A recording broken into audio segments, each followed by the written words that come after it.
Imagine a traveller older than the continents, gliding into our neighbourhood like a vintage car rolling the wrong way down a midnight interstate. The lanes are wide, the mile markers are stars, and somewhere ahead lies a long work zone we call the asteroid belt. Astronomers know this visitor by a spare label, 3I Atlas, catalogued as C/2025 N1. It was first noticed on July 1st, 2025, moving on a path so stretched that only interstellar space could have launched it.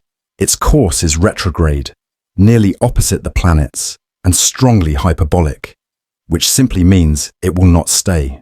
It will sweep past the Sun around late October, and it will pass Earth at a comfortably distant remove in December. We are witnesses, not targets. Interstellar here means the object is unbound to our Sun. A hyperbolic orbit has more than enough energy to escape forever, like a baseball thrown faster than escape speed. Retrograde means it moves against the usual direction of planetary orbits, raising the relative speeds of any encounters. I find that calming. The danger is mostly to the traveller themselves, not to us. The intrigue is in what it can teach before it goes. If you enjoy slow-burn explorations that trade noise for knowledge, consider subscribing and leave a thought below about what you most want to learn from this. Next, we start at the beginning.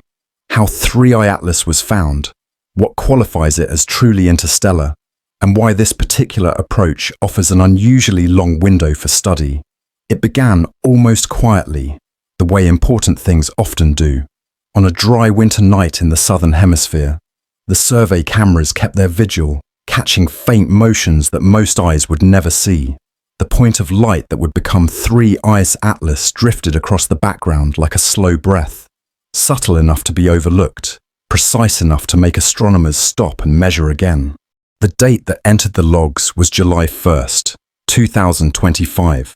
What followed that first detection was the careful work our species has learned to do well: compare, fit, project, and test whether the trail of numbers tells a coherent story. In this case, it did. The path was not a loop that would close back on itself. It was a line with a bend, the mark of an object only passing through. When astronomers say interstellar, they do not mean far away so much as free. A bound body moves on a closed curve, an ellipse that repeats in cosmic patience. An unbound body moves on a hyperbola, carrying enough energy to arrive, interact, and depart forever. With 3I Atlas, the energy budget was clear from the start. Even far from the Sun, before solar gravity had time to do much, the inbound speed was roughly 58 to 60 kilometers per second, a brisk pace that belongs to the open spaces between stars. Track the curve forward and you find a date near the end of October when sunlight will be strongest and the cometary crust, if there is one, will be tested and remade. Track the curve past that turn and you find December, when Earth will be a spectator at a safe distance of about 1.8 astronomical units, a comfortable 270 million kilometers, more than enough room for curiosity to outvote fear. Terms settle into meaning when they are tied to experience. Eccentricity is a number that says how round or stretched an orbit is. For Earth, it is barely above 0. For ATLAS, it is emphatically above 1. A formal way of saying this is not a resident. Inclination is the angle a path makes with the common plane of the planets. For Atlas, it is tilted almost upside down, roughly 175 degrees, retrograde. That backwardness matters. It raises relative speeds for any grain of dust it meets, and it changes how the solar wind's magnetic fields will drape and react around the growing atmosphere of gas we call a coma. The near alignment with the ecliptic matters too. It brings the traveller through regions we map and monitor well, aligning the cosmic experiment with the geometry of our instruments. It also brings something rarer than we admit: time. Interstellar visitors we have known before either slipped past in a hurry or kept at angles that made observation awkward. What is different this time is the long arc that stays within reach of telescopes on the ground and in space. The window opens in summer, brightens through fall, and does not close until winter has set in. That gives us the slow turn of a story rather than flashes of data points. Cometary science is built upon time series. You learn as much from the spaces between the measurements as you do from the measurements themselves. The way a curve deviates from smoothness, the way a tail kinks and reforms, the way the central brightness rises and falls in step with rotation and sunlight, all of it belongs to time. Atlas is generous with time. Discovery always invites the first question, which is safety. The answer here is simple and dependable. There is no hazard to Earth. The geometry does not line up for such a worry, and even if the nucleus were to fragment completely under solar heating, the pieces would inherit the same open path and sweep outward into the dark, not inward toward us. There is a different kind of risk, and it belongs not to us, but to what we hope to learn. Interstellar ice that has been preserved for billions of years is fragile, and a close approach to a star is an ordeal. The fear, such as it is that we do not have long to listen before the voice grows hoarse. The remedy is preparation. The first preparations are mechanical, and they have already been made. Observatories schedule nights the way seafarers schedule tides, and a target like this reshapes calendars on both hemispheres. There are plans for moderate telescopes that can watch often, and plans for great mirrors that can watch deeply. There are plans for instruments on satellites that see wavelengths our atmosphere rejects, and plans for solar monitors that watch the space weather that will blow through the comet's plasma like storms through a prairie. Coordination sounds bureaucratic until you remember what it buys. Continuity when clouds appear, redundancy when equipment falters, and the ability to stitch together a continuous record from many vantage points. Atlas will not be followed by one set of eyes, but by a relay race of attention. The second preparation is conceptual. The discovery was about motion.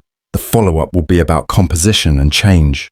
Already, there are hints that the chemistry is not like the average of our home comets. Carbon dioxide appears to be abundant compared to water, a ratio that leans toward 8:1 in early analyses. That kind of dominance matters. It changes where activity begins, because carbon dioxide sublimates at lower temperatures than water ice. It changes how jets erupt from the surface, how forceful they are, and how they torque the nucleus as they push. It changes what the coma looks like in infrared light, and how quickly the ion tail forms when sunlight starts breaking molecules into charged fragments. Chemistry sets the rules of the unfolding. There is a patient way to learn those rules. You take spectra at different distances from the sun and at different times of the day on the nucleus, if you can infer the rotation. You measure the polarization of scattered light to probe the size and texture of dust grains. You watch for periodicities in brightness that reveal spin, and you watch for interrupts that reveal outbursts, momentary jets that mark new vents or small landslides on the surface. You coordinate those optical observations with solar wind measurements upstream and downstream because plasma environments carry memory. A disconnection event in the ion tail may trace back to a rotation phase or to a magnetic sector boundary sweeping past. The point is not to collect a single dramatic image. The point is to read the object as it writes. Details matter, but so does perspective. An interstellar visitor is a piece of another planetary system, shaped by a star that is not our own, by a disk of gas and dust that cooled at a different rate, set by different abundances. Whether that star was old and lean or young and rich in heavy elements leaves its mark on where it condensed. In our neighborhood, the water ice line sits at a familiar distance in the early disk. In another system under another star, the placement of carbon dioxide ice might be the more relevant boundary, carving a population of bodies that trap, preserve, and later release different volatiles when warmed. The observation that carbon dioxide is strong in Atlas is not a curiosity. It is a hint at a birthplace. Some of this language can feel abstract. It becomes less so when you imagine the surface. Some crusts form on comets when warmer flybys drive off the most eager ices and leave behind a rind tougher than what lies beneath. There are mantles darkened by radiation that has been hammering the outer layers for epochs longer than any of our calendars. There are fractures from thermal cycling, not dramatic enough to split a body, but sufficient to open channels. When sunlight returns, the heat creeps inward and finds those channels.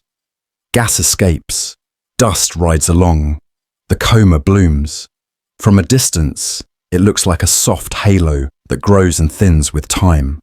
From up close, it would be a wind, chaotic at the scale of meters, patterned at the scale of miles. The sleep of the voice you hear is not meant to numb those pictures. It is meant to give them space. A calm telling does not mean a dull one. It means we let each part of the physical story arrive in order. First, set the discovery and the certainty that the curve is open. Then the geometry that keeps us out of danger and brings the object through the regions we can monitor well. Then the time we have been granted, months rather than weeks. Then the chemistry that sets the stage for the scenes to follow. That is the order tonight. There is a personal claim I will make and then set aside. Of all the numbers that decorate the fit to Atlas, it is the speed that lingers. 58 to 60 kilometers per second is the kind of speed that empties a map. It reduces the distances between stars from forever to still impossible, but no longer unreal. To know that matter can cross those gulfs and visit is to know that the galaxy is not parceled off into sealed apartments. It is one address with many rooms and common hallways. That thought is oddly restful. It does not threaten identity. It enlarges it. We will add more definition shortly. The path across the inner system includes dates that will become familiar rhythms. Early October offers a near pass by Mars on the order of a fifth of an astronomical unit, close enough that orbiters may catch unusual angles on the tail and coma in the weeks around the encounter. Late October brings the Sun nearest, the perihelion, where heating is most intense, and any hidden structural weaknesses will declare themselves. Early November brings a more distant brush with Venus that will matter for geometry and little else. Mid-March of the following year brings a modest nod from Jupiter as the outbound leg clears the main stage. The reassurance that December leaves Earth far away can be kept in your pocket. Return to it whenever you need to remember that this is a lesson, not a drill. In the meantime, the part of the solar system we call the belt lies ahead like a district with few houses and wide fields between them. The risk is not a cinematic smash through boulders. It is the sandblasting of small impacts and the quiet pressure of heat making old seams creak. That is not tonight's subject, but it is the next one.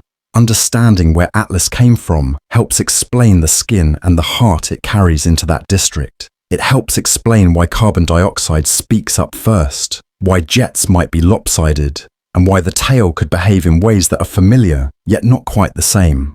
Origins do not dictate outcomes, but they do set tendencies. If you know the tendencies, you know what signs to watch for. The melodies of observation will build from here. Faint at first, then gathering strength as the coma thickens and the tails lengthen. Then thinning again as the object moves past the sun and resumes its outbound run. The gift of a long window is that we do not need to rush. We can be specific without being breathless. We can explain an eccentricity without breaking the quiet, describe a magnetic reconnection without tearing the thread. When a phenomenon sharpens the mind and slows the pulse at the same time, you have found the right tempo. The door that opened on July 1st does not close when the numbers add up to interstellar. It opens onto older questions. What conditions in another nursery gave this body its inventory? What history in the dark between stars altered that inventory? Compacted it, cracked it, preserved it. What happens when that inventory comes back into the light and the rules of another star take hold? Those questions are old because they are basic. They remain new because each visitor answers in a different accent. We will walk into origin next. The thick disk of the Milky Way, the older population of stars closer to the galactic center, and the way low metallicity and different radiation fields can alter the chemistry that freezes and the chemistry that survives. We will consider how comets become wanderers, how planetary systems eject what they cannot keep, and how gravity traffics in both capture and exile. and we will carry forward the simple frame we have built tonight. A traveller noticed in early July, a path that will swing by the sun in late October, a geometry that keeps us safely distant, a speed that tells the truth about where it has been. With those facts in hand, the next part of the story can be told without hurry and without fear. If you trace a life back far enough, the biography turns into geology. For an interstellar traveller, the story becomes galactic archaeology. To wonder where 3i Atlas began is to roll time backward past our sun's quiet middle age, past the familiar lanes of the thin disk where most of our neighbours live, into the older, rougher neighbourhoods of the Milky Way's thick disk. The thick disk is not merely a contour on an astronomer's map. It is an era stamped into stellar motions and chemistry, a population of stars that tend to be older, poorer in heavy elements, and dynamically hotter, meaning their orbits tilt and bob above and below the galactic plane like boats on a long swell. In those settings, the material that builds worlds is different in recipe and in rhythm. Fewer metals and slower enrichment change what condenses where and when a planetary system forms in that environment. Its cold chemistry can diverge from the patterns we expect at home. A protoplanetary disk is a temperature gradient turned into a landscape. Close to a new star, everything is vapor and glare. Move outward and the heat drops, and at certain distances, once wandering molecules find it energetically favorable to lock into solids. Those boundaries are called ice lines or snow lines. For us, the water ice line in the sun's natal disk sat in the middle to outer region, a frontier that mattered for the birth of gas giants and for the inventory of comets we later inherited.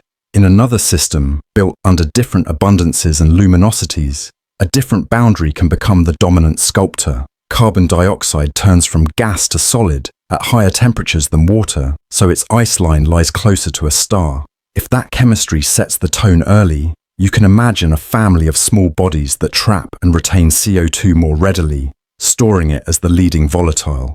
Billions of years later, an object from that family warming for the first time in our sunlight might speak in a CO2 accent, its coma rich in carbon dioxide compared to water, its first outgassing beginning earlier and behaving more forcefully than local habits would predict.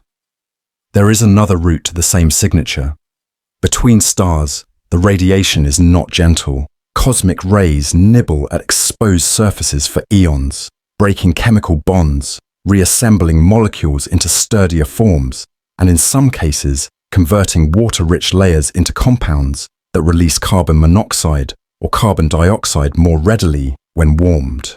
Picture a rind formed by slow bombardment, a skin hardened by time. Beneath it, the interior preserves the original inventory. Above it, the outer centimeters whisper a revised chemistry. When sunlight finds that skin, the first breath you hear is the product of interstellar weathering rather than native composition. Distinguishing between these two origins, born CO2 rich or processed into it, is a patient detective story. It requires spectra taken at different depths in the coma, measurements of isotopes that are hard to counterfeit through surface processing, and models that can reproduce the timing and strength of early activity. To reach our skies at all, a small body must first be made and then unmade from its home. Ejection is the unsentimental part of planetary dynamics. Young systems are busy. Giant planets migrate as they exchange angular momentum with the disk, and their drifting resonances sweep across belts of smaller bodies, like snowplows moving through a crowded street. Some objects are shepherded inward and accreted. Some are nudged outward to cold storage. Some are scattered onto open trajectories that leave the star entirely. You do not need one violent kick. A series of close passes can add their vectors like steps on a staircase until the last one clears the top. In dense birth clusters where newborn stars pass one another more closely than they do in the quiet suburbs where our sun now lives, a flyby can tilt or stretch or strip the outer reservoirs of comets outright. In binary systems, and many stars are in multiple systems, gravitational tug-of-war offers additional pathways to exile. None of these mechanisms is unusual. What is unusual is our chance to study one of the exiles up close while it is still a stranger. If you want to tie these mechanisms to specific properties of 3i Atlas, begin with the inclination and the speed. A retrograde approach, almost exactly against the traffic, indicates a trajectory energized far beyond what gravitational slingshots inside our system typically deliver. That vigor is a calling card of ejection. It tells you the object had a long head start on the open road, gathering pace in a higher energy encounter, or a series of them, back where it was born. It also tells you something about survival. The bodies that can endure the long fall between stars are not made of down. They may carry fragile components, but their overall structure is robust enough to withstand constant low-temperature cycling, microscale sputtering by cosmic rays, and the occasional warming in the shallows of another star's outskirts if they wandered close on the way. In the laboratory, ice sinter rains fuse under cycles of warm and cold. On cosmic timescales, those processes can stiffen a crust and alter its porosity, making later outgassing more directional, more jet-like, more apt to torque a nucleus into new spin states as sunlight switches on. Grain properties matter especially when you study how a coma scatters light. Polarization measurements, which probe the alignment and size of dust particles, can diverge from the catalogues we built with homegrown comets. If the grains are fluffier, more porous, or have a different mixture of organics and minerals, the polarization curve shifts in recognizable ways.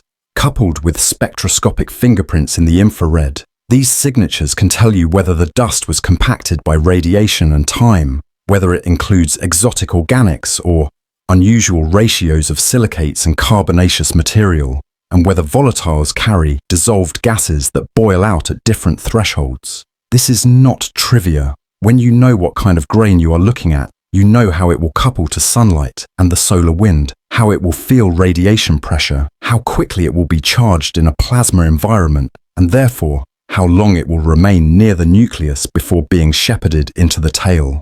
There is a temptation, because the numbers are romantic, to make a myth of the birthplace, thick disk as frontier, low metallicity as monastic austerity, old stars as stern parents crafting Spartan worlds.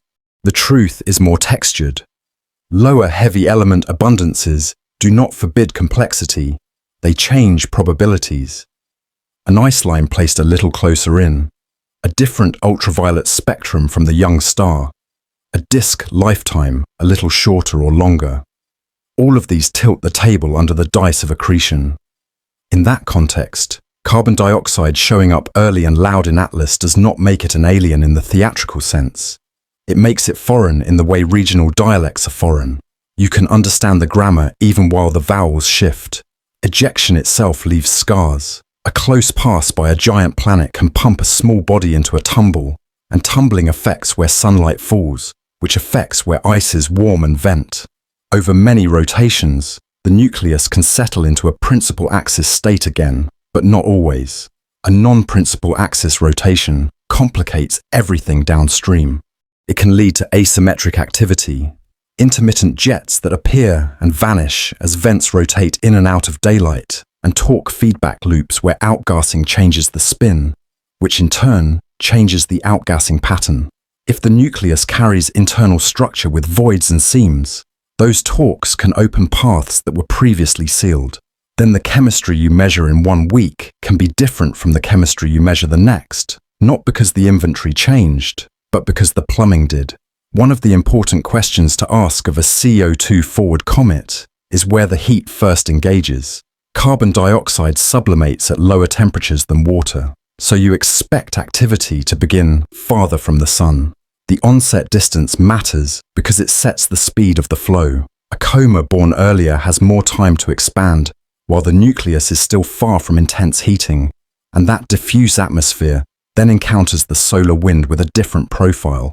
Mass loading, the process where newborn ions from the coma are picked up by the wind and slow it, plays out across a larger volume. Magnetic field lines drape differently, waves propagate differently. Later, nearer the sun, water-driven activity may take over, but the head, start given by carbon dioxide, shapes the early chapters of the interaction. The ions that escape in these phases carry the earliest compositional signals, the least contaminated by secondary reactions in a denser coma. Those are the fingerprints you want if you are trying to separate birthplace from weathering. Some alternatives need to be kept on the table and weighed with the same care. An object formed in a system with a cool, dim red dwarf would spend its youth under a different ultraviolet environment. That can change how ices are preserved, how organic mantles form on grains, and how radiation penetrates to depth. A body built in a circumbinary disk around two stars would feel periodic heating variations on timescales tied to orbital resonances, which could anneal and crack in patterns unfamiliar to a single star heritage. The isotopic ratios we can measure, in carbon and oxygen especially, help discriminate among these scenarios by pointing to stellar nucleosynthetic histories. The shape of the rotation curve we infer from light variations will tell us whether outgassing jets are likely to be steady or strobing. None of these measurements, taken alone, gives a birthplace. Together, they draw a map with enough detail to say something more precise than somewhere over there. It is often said, in a tone that hides a confession, that the early galaxy was a rougher place.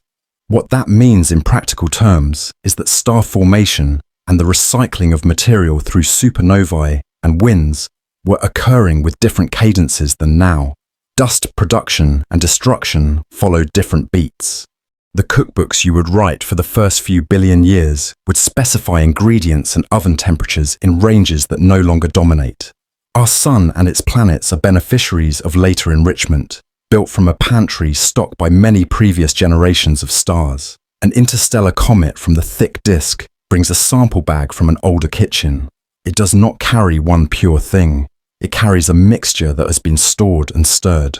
When we say the chemistry looks alien, what we often mean is that our recipes need another column. While we talk about kitchens, it is useful to remind ourselves how long the pantry has been closed. If Atlas has been wandering the galaxy for timescales comparable to or longer than the age of our solar system, the interior has been sealed in darkness nearly that entire time. Temperature extremes across interstellar space are not dramatic by earthly standards. The drama is in the timescale. Diffusion is slow, but not zero. Gas trapped in pebble pores can percolate on million-year intervals. Volatiles can migrate and refreeze into different configurations, a few centimeters deeper or shallower, with each gentle warming as a star is approached and left. At each cycle, a little more porosity closes. A little more of the near surface loses its light species and becomes less able to vent. When sunlight finally turns on strongly again, this history governs how the coma ignites. Once broad vents may now be capillaries, forcing out jets like needles. Gas can entrain different dust sizes depending on the throat geometry of these paths. That is why the first images and spectra after discovery, before pronounced heating, matter. They are the cleanest look at what the object brings to the meeting, not just what the meeting makes of it. Much of this is inference guided by models, not assumptions in search of proof.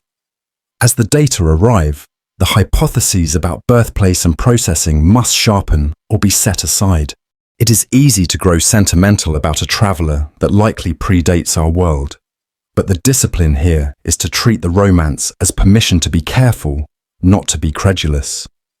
If the CO2 prominence is a surface artifact, it should evolve in a particular way with increased heating. If it is a bulk property, the ratio should persist longer and through deeper engagement. If the grain properties are shaped by interstellar processing, polarization signatures should match lab measurements of aerojaws and porous aggregates that have been irradiated. If instead they match compact silicates, more akin to what we see in some solar system comets, the birthplace story tilts. There is a quieter reason to spend this time on origins before the storm of activity that will accompany the inner approach. If you know how a thing began, you are better equipped to understand which kinds of stress will matter most to it later. A body sintered into a tough crust, but carrying volatile rich pockets underneath, will respond differently to thermal ramp-up than one whose porosity remains high throughout. A nucleus whose vents are clustered will torque and wobble differently than one whose jets are evenly sprinkled. A dust population dominated by large, heavy grains will couple more sluggishly to radiation pressure and produce a tail that curves and fades on different schedules than a tail built from fine, feathery aggregates. You cannot choose the weather it will face, but you can anticipate the failure modes it is more likely to fall into and design the observations to catch those transitions in the act. The titles we put on these questions are convenient. Origins and hypotheses sound like a symposium. Underneath the formality is a simple desire to place. Where did you form? What processed you on the way? How much of what we see now is you, and how much is a mask made by time? When the answers come, they will not issue as pronouncements. They will show up as curves that match models, as ratios that hold steady or shift, as images where a jet angles just the way a simulation says it should. If a vent lies on a slope at a given latitude, we are not waiting for a single light to turn on. We are watching a dimmer slide until the shapes stand out. If you look ahead, the environment that will test these ideas first is the stretch of space between Mars and Jupiter. That district has a reputation in imagination that it does not deserve. The risk there is not great rocks waiting in packs. It is dust and the small, fast collisions that dust can cause. It is heating that creeps and pries. It is the way the solar wind and magnetic field structures in the ecliptic plane will play harp on the newborn ion tail. Before we walk into that region, it helps to know what we think the traveler is made of and why. The answer will change how we interpret every kink and flare that follows. Soon, we will lay the myths of the belt beside its measured realities. We will trade the movie chase through crowded streets for the truth of wide lanes and rare traffic. And then we will focus on the hazards that remain when spectacle is stripped away. What dust can do, what heat can do, what a backward path through a forward-moving population does to relative speeds and energies. Origins tell us what to expect. The belt will tell us whether we were right. The belt has always been a stagehand that steals the scene. In our cultural memory, it is a choked avenue of tumbling boulders, the place where pilots thread impossible gaps and scrape paint off their hulls. In the sky itself, it behaves like what it is, a sparsely populated district that stretches for hundreds of millions of miles, where the space between neighbors dwarfs the neighbors themselves. The drama does not live in stone-on-stone impacts, waiting around every corner. It lives in statistics and in scale, in dust and heat, and the quiet arithmetic of relative speed. When 3i Atlas sets its course through this region, the question is not whether it can dodge walls of rock. The question is how a body that has preserved ancient ice for eons will respond to a mostly empty environment, but never perfectly so. To understand the belt's reputation, start with a trick of perspective. Telescopes and spacecraft cameras preview the belt by zooming in on the few objects that are large enough to resolve. We frame a single asteroid and watch its jagged horizon roll beneath the lens. Our minds do the rest, extrapolating one craggy vista into a crowd. In truth, the main belt between Mars and Jupiter behaves less like a junkyard and more like a prairie in winter, wide, quiet, and marked by the occasional moving shape far off on the horizon. The average separation between kilometer-scale asteroids is measured in vast distances, not arm lengths. Spacecraft from the earliest pioneers to the most recent Mars missions have crossed these latitudes again and again without incident. That history does not say the belt is empty. It says the emptiness dominates. Yet emptiness does not cancel risk. It decides which risks matter. Think of the belt's mass distribution as a long, sloping shore, where most of the sand grains are so small you must kneel to see them. There are a few great rocks, some hills, and a minority of stones you could pick up with both hands. And then there is dust, always dust, grains and clumps, ranging from micrometers to millimeters, and fragments a bit larger that orbit in numbers we cannot track one by one. Those small pieces are born in collisions among larger bodies and are gradually swept inward by radiation forces that act like a slow, invisible current. The result is not a storm so much as a constant fine weathering, a drizzle that lasts for geological seasons. For an active comet, especially one with the energy and geometry of Atlas, the most common interactions across the belt will not involve named asteroids. They will involve dust. The belt's architecture makes this outcome more likely. Most of its mass lies close to the plane that the planets share. Atlas approaches at a steeply retrograde angle, almost upside down in the local frame, and then passes near that same plane. That geometry does two things at once. It brings the traveler through the layer where particles are most concentrated, and it raises the relative speed of any encounter because Atlas is driving against traffic. This is not a poetic flourish. Kinetic energy scales with the square of relative velocity. Double the closing speed and you quadruple the energy that a collision must dispose of. The belt's statistics promise that collisions with sizable bodies are highly improbable. The physics promises that any rare hit would be exceptionally energetic. The first promise is the one to keep in mind for safety. The second is the one to keep in mind for what even small encounters can do to a fragile surface when they occur. There is comfort in the numbers and caution in the details. To set a scale, consider how the solar energy changes across this region. At roughly 3 astronomical units from the Sun, the sunlight is about a ninth as strong as Earth's orbit. At 2 AU, it is about a quarter.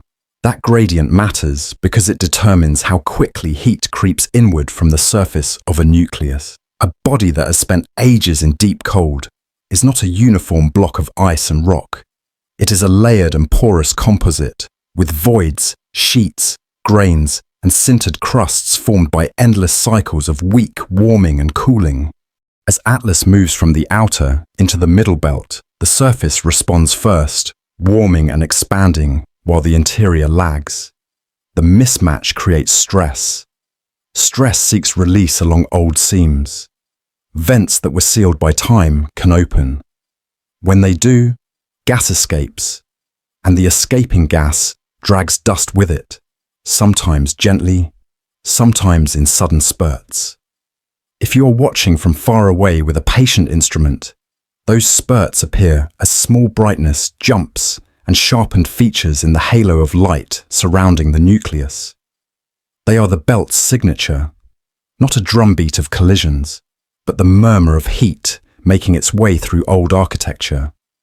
Dust is the second, complementary signature. The coma that Atlas is already beginning to form is not a solid sphere. It is an atmosphere of gas mixed with dust grains that range in size from flour to pebbles.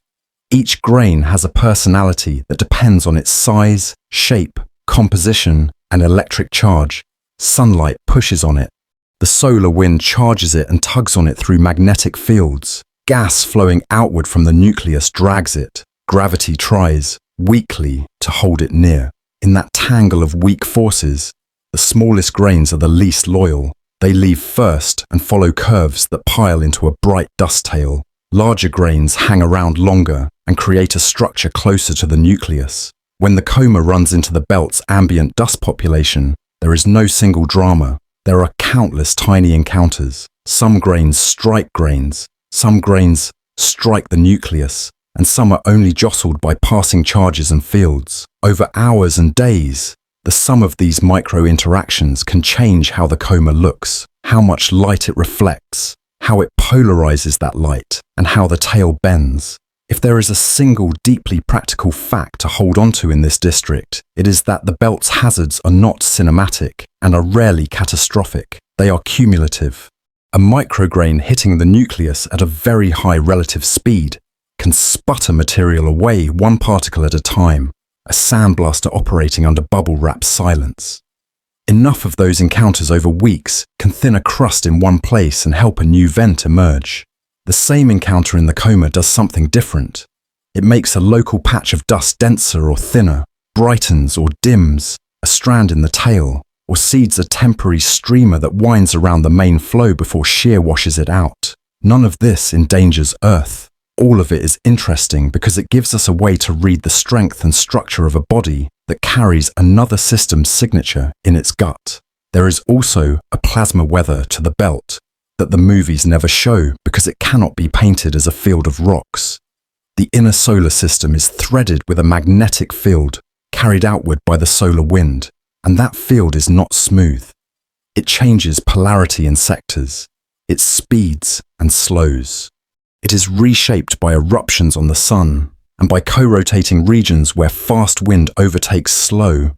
When a comet is active, some fraction of the gases streaming from the nucleus are ionized by sunlight. Those newborn ions are promptly picked up by the wind's field and accelerated. The process is called mass loading, and it rearranges the flow of the wind around the comet.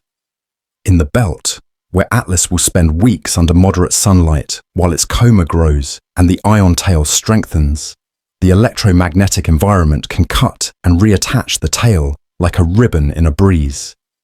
That is not yet the crescendo of the inner approach, but it is a rehearsal. If you see the ion tail kink and briefly disconnect in the belt, and then reform a few hours later, you are watching the orchestra tune its strings. Geometry shapes every one of these effects. A retrograde path means Atlas meets dust and plasma head-on. A near-ecliptic path means it meets them where they are most common. That combination raises the relative velocities in small encounters and accentuates the tail's response to solar wind structures. It is not a worst case, it is a loud case. The signals we want to measure are amplified. A jet that would have nudged a nucleus into a barely measurable wobble in a different geometry might here shift the light curve by enough to time the spin with confidence. A disconnection event that would have passed as a faint ripple can show up as a clean break. A dust streamer that would have blurred into the background can stand out long enough to trace its curve and check it against models of radiation pressure and charge. The belt also carries its own slow patterns. There are zones of relative depletion and enhancement set by resonances with Jupiter, where the timing of an asteroid's orbit around the Sun sinks and destabilizes, making certain lanes less crowded over eons. There are dust bands that echo past collisions in families of asteroids, faint concentrations that add a background structure to the light. Atlas will not thread those patterns with the precision of a survey mission designed to map them. It will pass through them the way an airplane crosses layers of atmosphere that differ in humidity and temperature. If the coma brightens or dims subtly during those crossings, if the dust tail shifts its curve by a degree you can measure, that will be one more line on a sheet of paper that relates where you are to what you see. You can learn to read such a sheet. The cues are modest and require calm attention.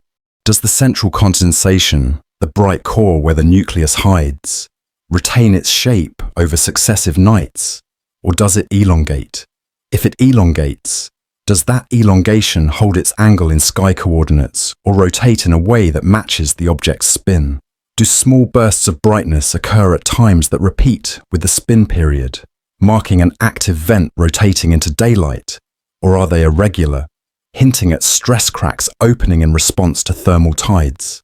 Does the dust tail show a gentle curve consistent with radiation pressure on a mix of grain sizes, or does it develop striations that march downwind like tracks in snow, indicating releases tied to rotation? Does the ion tail point cleanly away from the sun, as it usually does, or does it kink and briefly separate a narrow section that then drifts away? A signature of a change in the magnetic field's connection. These are not firefights, they are diagnostics. Worry has a place here, but it should wear the right clothes. The least likely scenario is a direct collision with a large asteroid. The likely outcomes sit at subtler scales. One is incremental erosion, a careful extraction of surface material that exposes fresher layers, and, with them, a sharper expression of the chemistry we are trying to measure. Another is the promotion of asymmetry. If one hemisphere picks up more vents than the other during the belt crossing, the torque can push the nucleus into a slightly different spin state that will set the pattern for what happens at perihelion. A third is the creation of localized dust clouds within the coma, as ambient grains are gathered by gas flows and then dispersed. Those clouds can act as reflectors that brighten the coma and then vanish, making the light curve dance faster than it would under heating alone. None of these changes is destructive in the cinematic sense. All of them change the terms of the test that the inner approach will deliver. Against these possibilities, you can set a strategy that has more to do with persistence than with luck. Wide-field surveys will keep Atlas in their nightly sweep so that gaps close and trends reveal themselves. Larger telescopes will interleave precision spectra that measure gas species and dust features with high-resolution images that can resolve jets and fan structures near the core. Spacecraft that watch the sun will log the wind and field conditions so that tail events can be correlated with the plasma that caused them, rather than misassigned to changes in the nucleus. Observers on different longitudes will relay the target across time zones so that a feature's evolution can be traced in hours rather than in the slower strobe of consecutive nights. These are not romantic preparations. They are the work of people who have learned that fragile things reveal themselves on their schedule, not ours. It is near the belt, too, that another kind of thinking returns. When we talk about danger for Atlas, we are really talking about the risk of losing information. It is the data that could be blown away in a sudden outburst that worries us. It is the clarity that could be muddied if the coma becomes too dense, too early, for clean spectral lines to stand out. That mindset changes the tone of the crossing. You no longer track the belt as a threat to a visitor. You track it as a filter on what you can learn. If the belt's dust adds a veil to the view, you adjust exposure and technique. If the belt's heating adds more vents, you get more lines to measure and more variables to track. A district that was once imagined as a corridor full of obstacles becomes an outdoor lab where the experiment begins in earnest. There is room, even in a quiet telling, for a little kinesthetic sense. Imagine, just for a moment, the nucleus as a darkened cabin in winter. Daylight through thin curtains warms one wall, then the warmth creeps to the next room through a door left ajar. The wood creaks. A seam in old paint opens a hair's breadth. Air moves. That is the scale of most changes in the belt. Not explosions, but creaks and breaths and doors easing open. In that setting, an occasional knock matters because it is unusual. If a dust clump hits at high speed, it is a knock. If a jet pries a seam wider, it is a knock. They are the sort of sounds you pay attention to in a house you care for. Because the belt is the first long test, it also sets expectations for what needs to be explained when the tail grows strong. If the dust tail develops early and stays bright, it may be a sign that carbon dioxide is calling the tune from farther out than water would. If the ion tail shows repeated kinks that line up with known patterns in the solar wind, then later disconnections near the sun can be understood as bigger versions of a familiar trick rather than as omens of structural failure. If jets establish their cadence here, in a place where heating is steady enough to be predictable, but not yet intense enough to drown everything in glare, then near perihelion we will know which performer is on stage when a line in the light curve shifts. A belt crossing is not a gauntlet. It is a rehearsal in full costume. What the belt will not do is keep Atlas. Hyperbolic travelers do not linger for gravity to negotiate a lease. They pass, they answer a few questions in their accent, and they go. The belt knows this and plays its part with restraint. It contributes dust and heat and a magnetic topology that will interact with the tail. It offers a chance for observers to verify that their instruments are lined up and their interpretive frameworks are solid. It demonstrates again that fear was always the wrong posture for this encounter. Alertness is the right one. Soon, the tail will obligingly give us more to read. The coma will expand and separate into the two classic streams we expect when sunlight and plasma divide the labor of sculpting a comet's response. A dust tail will arc away along the curve that combines motion and radiation pressure. An ion tail will point in the tidy direction opposite the sun, then bend when the wind says so, then break and regrow when the field rearranges. The belt prepares both, not as a show, but as a syllabus. If you can see what dust and heat have already done by the time Atlas leaves this region, then you are ready to interpret the main lessons later without guesswork. The myth of the belt was never a failure of imagination. It was imagination wrestling with scale. We can keep the images we grew up with as long as we let them shrink back to their proper size. Rocks do tumble there, and some are beautiful. But the belt's power in this story comes from its thinness and breadth, from the measured way it imposes small forces over long distances and long times. Atlas has survived worse weather than this.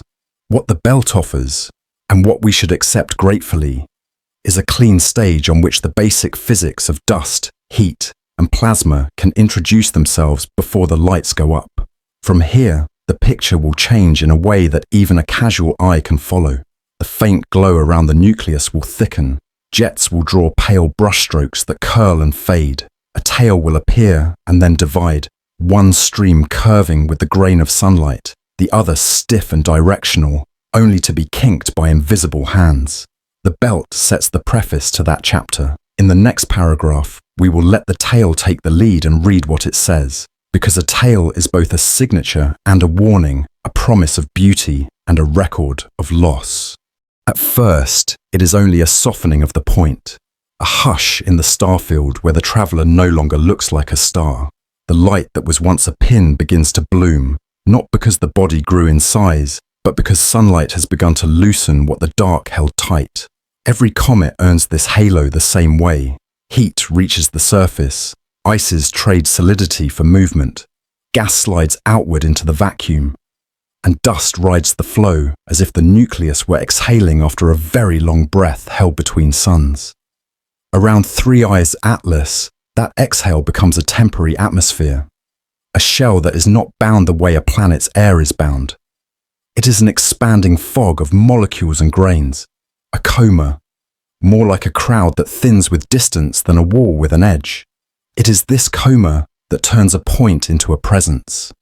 The earliest signs arrive before the object is close by human standards. That is the advantage and the challenge of a carbon dioxide first chemistry.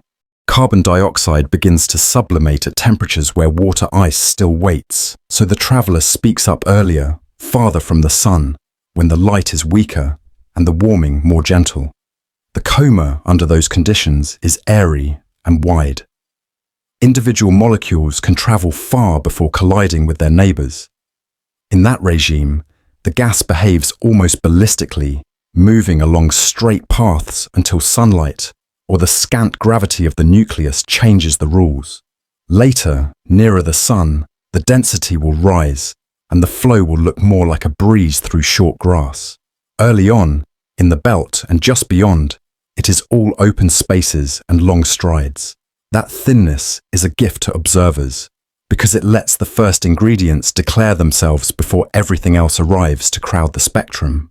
It is also a test for the object's surface, because opening vents in such low pressure lets jets establish patterns that can persist long after stronger heating begins. Watch the coma's shape in the simplest way first. In a steady, symmetric outflow from a spherical source, the brightness of scattered sunlight declines with distance from the nucleus predictably. Deviations from that curve are the signatures of life in the system. A jet, brightening one sector, a dust streamer dragging its own profile across the background, a fresh outburst lifting the center above the expectation. As the hours pass, you begin to see that jet as a brushstroke that rotates in angle, a corkscrew painted on air if the nucleus spins, or as a repeating fan if the vent turns toward and away from the sun, in a rhythm set by rotation. If the nucleus is not rotating about a single principal axis, if it is in a slower, more complicated tumble, the brushstroke wobbles. The wobble is not decoration. It tells you how the mass is distributed inside the traveller and how vents are placed on its skin. The dust that gives the coma its visible glow is not a monolithic grain. It is a population with a distribution of sizes and shapes, and that distribution changes with distance from the nucleus because different sizes couple to the gas in different ways. The smallest particles, comparable to smoke in their behaviour, are launched most easily and feel sunlight most strongly. Radiation pressure does not care about meaning, it cares about cross-section. A small light grain presents lots of sail to a small mass, so the sun's push can shove it into a different curve than the nucleus follows, opening the path that will become the dust tail. Larger grains hold closer, hanging about the source a while like sparks that fade slowly. If you look at the coma through filters that isolate how it polarizes light, the pattern you see, the way the electric field swings as it scatters, tells you whether those grains are fluffy aggregates or compact shards, whether they carry a skin of organics or gleam with mineral brightness beneath a thin patina. It is not an idle classification. The more porous and irregular the grains, the more they couple to plasma in complicated ways when they are charged by ultraviolet light. That coupling will matter when the tail has to negotiate the magnetic weather ahead. Gas leaves on its own schedule. Carbon dioxide does not ask water's permission to escape. It turns to vapor sooner and sends its molecules outward long before water wakes. In the early coma, you find the fingerprints of that choice. Spectral lines in the infrared that belong to carbon dioxide stand out strongly against a background where water lines are still quiet. The carbon dioxide flow can be surprisingly coherent, channeling through vents in narrow enough jets that the molecules are not all scattered into randomness before they leave. Where the flow is constrained, the outgassing acts like a small thruster. The thrust is gentle, but a nucleus only kilometers across does not need much to feel it. Over hours and days, a bias of this kind can torque the spin, shifting the rotation period by minutes, changing the angle of the axis by small degrees. Later, when water joins, the ballet gets more crowded. For a while, though, carbon dioxide runs the rehearsal. Even in that early carbon dioxide-led phase, sunlight is quietly preparing the second tail, the straight one. Photons do more than warm ices and push grains. They strip electrons from molecules, turning neutral gas into a population of charged particles that the solar wind will not ignore. The wind is a river of plasma streaming off the sun, and it carries a magnetic field like threads woven through water. When newborn ions from a coma are released into that flow, the field catches them and begins to move them along. This is called mass loading, and it has two first-order effects. It slows and bends the wind around the comet, and it equips the wind with a tracer of what is being released. The tracer is visible. It glows in characteristic wavelengths when electrons recombine or when photons knock them free again. The charged stream, invisible to the eye, becomes a beam the camera can read. That charged beam builds the ion tail, which differs from the dust tail in two reliable ways. It points not along the path of the comet's motion, but directly away from the sun, obeying the logic of the wind and the field rather than the logic of inertia. And it is prone to events.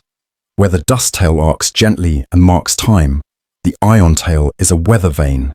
When the sun's magnetic field flips polarity from one sector to the next, the tail can kink like a ribbon snagged by a gust, and then straighten when the gust passes. When a coronal mass ejection runs through the ecliptic plane and brushes the comet, the field lines can reconnect and sever the tail as neatly as a cut made with a knife. The severed section glides away, a detached ghost, and a new tail begins to draw itself from the source. If you have watched enough of these events, you begin to read them as a chronicle of conditions upstream in the wind, a telemetry of heliophysics written against a dark canvas. The clean picture of two tails has 1,000 local complications. Overlapping jets can make fans and shells near the nucleus that mimic multiple sources. Rotation can turn simple jets into spirals that project as arclets and plumes. Perspective effects matter. When the sun lies near the line of sight from Earth to the comet, the dust tail can look like a faint warp rather than a blade. Observers learn to separate geometry from change by pairing images and spectra, by fitting simple models to complex flows, and by comparing what the sky shows with what the instruments watching the sun report. Even in this careful sifting, there is room for moments that need no analysis to move you. A brief brightening in the sunward direction when a jet shoots against radiation pressure and then curls back. A sudden sharpening of the central condensation means a vent has awakened. A thin, straight line shooting anti-solar, blue in the filtered camera, reborn after a disconnection event. Beauty arrives in the middle of the work and is recorded like any other data point. There is also a restless undercurrent in the way outgassing reorganizes the body that fuels it. Each new vent reduces pressure under the skin by giving gas an escape path. But vents do not open evenly. They favor cracks and weak seams. In an object that has spent ages in cold darkness, those seams are fossils of old stress, inherited from the system where the body formed or from the interstellar winters it survived.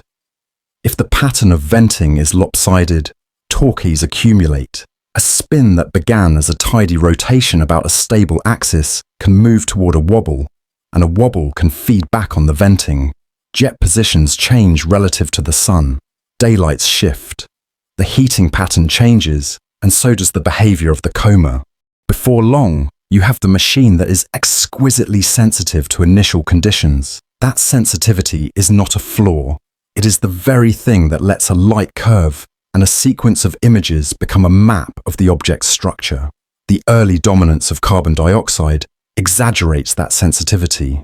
When water is the primary driver, the turn-on distance is closer to the sun, and the ramp to strong activity is steep.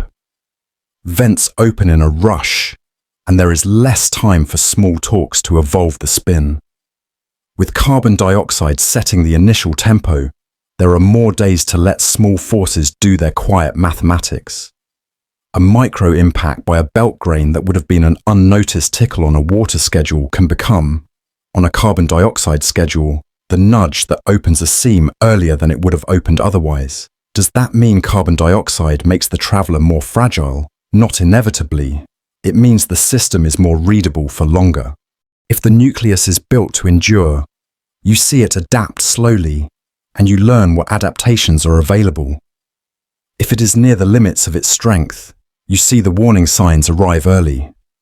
Those warnings are subtle enough that they invite a gentle way of watching. One is the emergence of multiple condensations within the coma, small knots of brightness near the center that do not belong to jets. If they persist and separate, you are looking at fragments. Another is a persistent elongation of the core that rotates in a way inconsistent with a single nucleus. This can be a sign of two pieces orbiting a common center before they drift apart. A third is a sustained change in the slope of the brightness profile that cannot be explained by rotation or by changes in the solar wind. That can be a mark of a section of the surface becoming inert after a collapse, or a strand of activity opening far faster than heating alone would dictate. None of these on its own compels the conclusion that the body is dividing. Together, and with time, they tell a story that must be heard. For those who care less about the moving parts and more about what the parts can teach, the coma is a spectrometer's field. Lines belonging to gases mark their presence not just by being present, but by where in the coma they are strongest.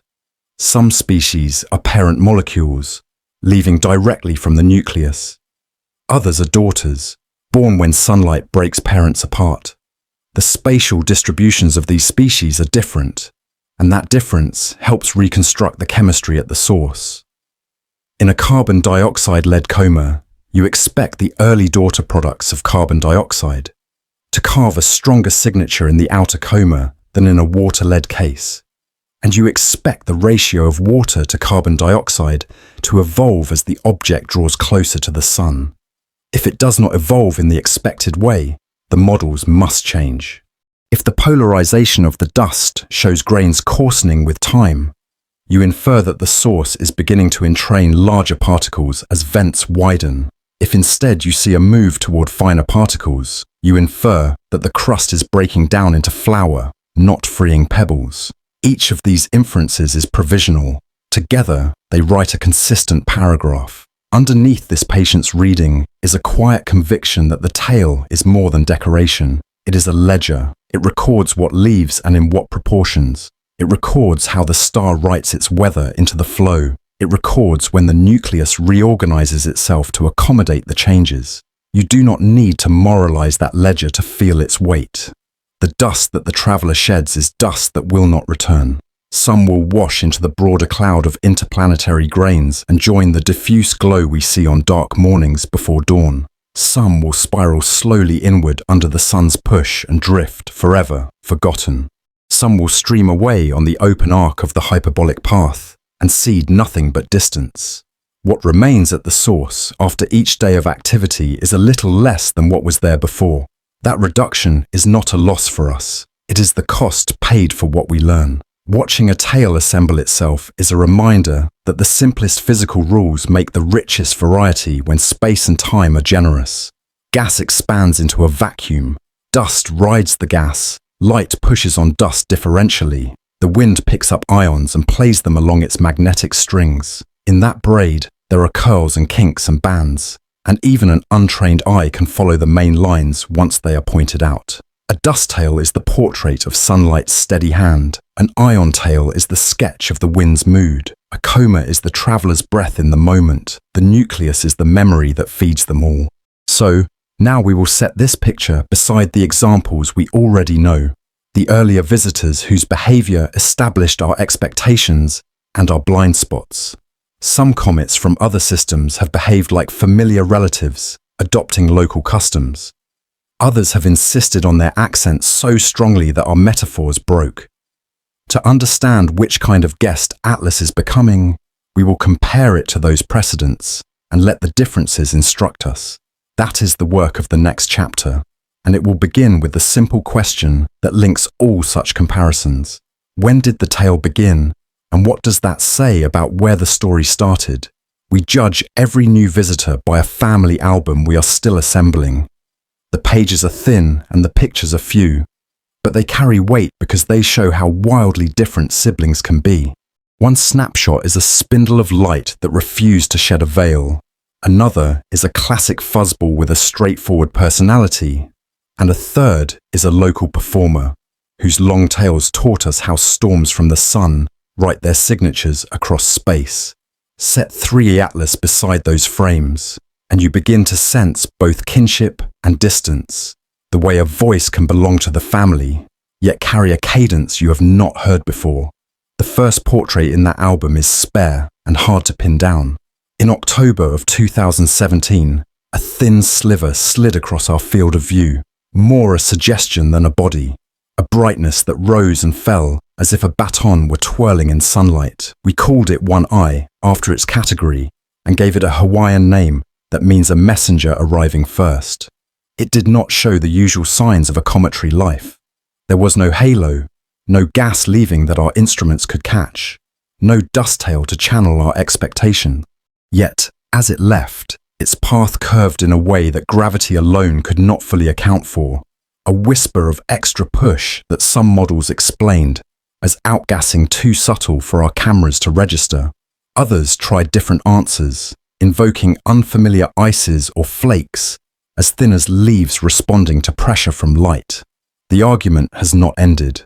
What remains clear is that the object did not play by the rules we knew how to enforce. The lesson from that visitor was modest and profound at once. Do not presume that the first sample you can name is the template. 2 years later, a second messenger entered the album and settled our nerves as much as it engaged our minds. In August of 2019, a point of light grew a classic veil. The coma expanded as the sun warmed it. Spectra showed lines we recognize from our own catalogue: water, carbon monoxide, and hydrocarbons that are part of the chemistry of many of our homegrown comets. The tail behaved. The brightness rose and fell as you would expect from a nucleus that turns on with heat and winds down as it departs. No riddles about phantom accelerations. No need to invent an exotic body plan. The visitor behaved like a comet from elsewhere that studied in our schools and picked up our customs. That second portrait was reassuring without being dull. It told us that the galaxy at large makes familiar things.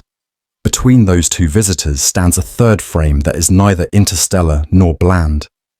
In 2024, a local comet grew dramatic tails and showed us once more that the space between the sun and the planets is electric, literally so. When the sun's magnetic field was wound tight and threw off disturbances, the ion tail broke and regrew, the classic signature of magnetic reconnection sweeping across a charged stream. Images stacked over days showed disconnections like scars, then smooth regrowth as the field settled. That performance did not surprise experts who have watched many comets respond to solar weather. It did remind us that a tail can be torn without a nucleus being harmed, that the sky can show violence while the source remains intact and quiet in its own pace. For anyone who had learned to read only dust tails, it was a course in a second language. It helps to point out how these three portraits train our eyes for Atlas. The first warns us that not every interstellar traveler will keep house like a textbook comet. The second insists that some will, and that the physics of sublimation and sunlight is a persistent grammar. The third reminds us that what appears to be a crisis in a tail may be nothing more than weather blowing through. When you carry those contexts into a scene where carbon dioxide speaks early and loud, you are less likely to file the object into the wrong cabinet. You keep two ideas in your hands at once. There is a family resemblance. There is also an accent. The early turn-on distance for Atlas, the way the coma begins to whisper when the sun is still far away, echoes neither the sliver that stayed dry nor the ordinary schedule of many local comets. That early activity is not a miracle. It is what follows when carbon dioxide sets the tempo. Because carbon dioxide leaves the surface at lower temperatures than water, the comet begins to exhale sooner. A visitor that starts to breathe at 3 astronomical units is a different singer from one that waits until 2. That difference does not make the visitor fragile. It makes the performance longer. There is time for small talks to accumulate, time for vents to learn their rhythms, time for observers to trace how the dust population evolves from the first grains torn free to the heavier ones that can be dragged only after the throat of a vent has widened. Against that slow flare, the memory of the 2017 sliver keeps us honest. If the carbon dioxide ratio fell away quickly as heating grew, we would be forced to consider whether the early signature was only a surface effect of long interstellar weathering. If, on the other hand, the ratio remains robust through a deeper warming, we are likely hearing something about the birthplace itself, a nursery where carbon dioxide was easy to trap. The contrast with the 2019 visitor is useful for another reason. That object carried chemistry so close to home habits that its lessons were mostly comparative in kind and degree. How bright a coma at such and such a distance? How strong a tail under this or that wind? How stable is a nucleus under the stresses of a moderate approach? Atlas has the potential to behave like that in outline, while disagreeing in the details that matter. If carbon dioxide is truly dominant in the bulk, you would expect an earlier onset, different jet collimation, and a tail that responds faster to changes in radiation pressure, because the early dust population skews small. Those differences can be measured without romance. How quickly does the coma polarization swing with phase angle? How often do brightness plateaus break? How long between ion tail disconnections when the sun's field crosses a sector boundary? What was a familiar score in 2019 becomes a new arrangement in 2025, written for instruments that have improved in both sensitivity and cadence. That brings us to a comparison that often hides in these stories. Technology changes the kinds of visitors we can understand. The first messenger crossed our instruments almost by surprise, and the time we had to listen was short. The second found us better prepared. By the time the local performer of 2024 unfurled its tales, the orchestration of ground and space assets looked less like improvisation and more like a rehearsal playing on cue. Wide-field surveys had matured enough to provide a near-nightly heartbeat. Large telescopes could interrupt routines and turn to a new target with little delay. Solar monitors kept up a steady stream of reports on the wind and the field, so that tail events could be matched to upstream conditions, rather than misread as the nucleus changing its mind. Amateur astronomers filled the spaces between professional shots with longer looks and stitched together hour-by-hour sequences that otherwise would have been lost to daylight or weather. Atlas benefits from all of it, and so do we, because the difference between a mystery and a measured phenomenon is often nothing more dramatic than time on target and context. There is another bias we have learned to tame by acknowledging it. We are more likely to discover and follow objects that come through the parts of the sky we are watching. That seems obvious until you notice how it moves the conversation.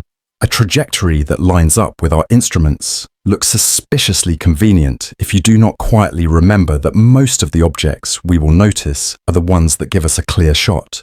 When Atlas slides through the ecliptic, where plasma structures are common and dust densities are modestly higher, when Mars sits nearby in October in a way that makes additional parallax measurements possible from orbiters, when the outbound leg gets a nod from Jupiter the following spring, none of this requires intention.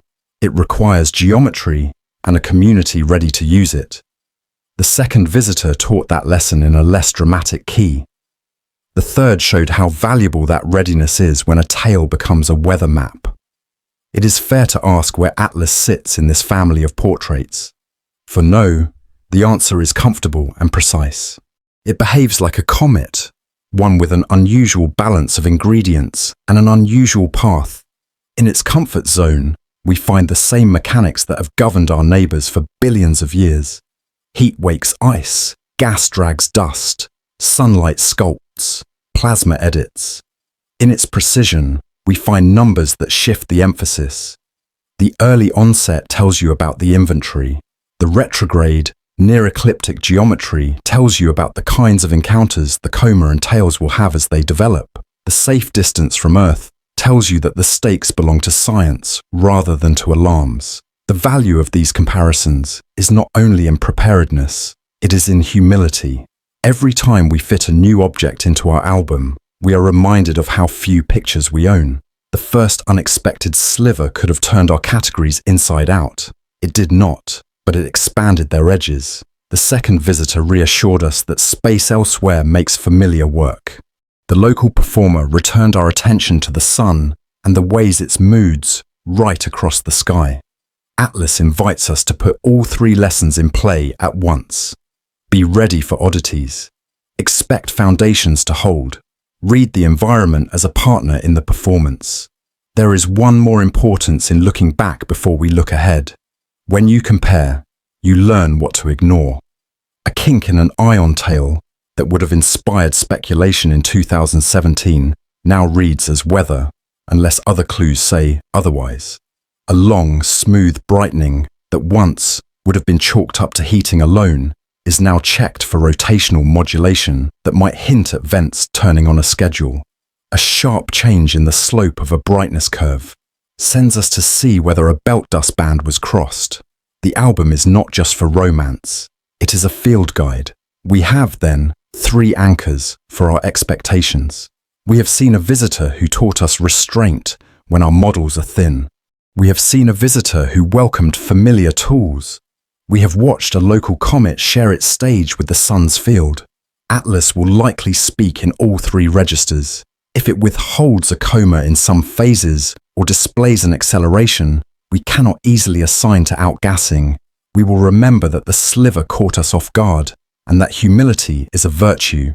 If it offers a straightforward sequence of activity that strengthens toward perihelion, we will remember that the second visitor built confidence in our basic physics. If its ion tail snaps and rebuilds, we will remember that such drama need not mean danger. What comes next is the part of the story where geometry and energy take over the narrative. We will trace the path Atlas cuts through the inner system, not as an arc on a flat map, but as a tilted plane slicing the ecliptic almost upside down.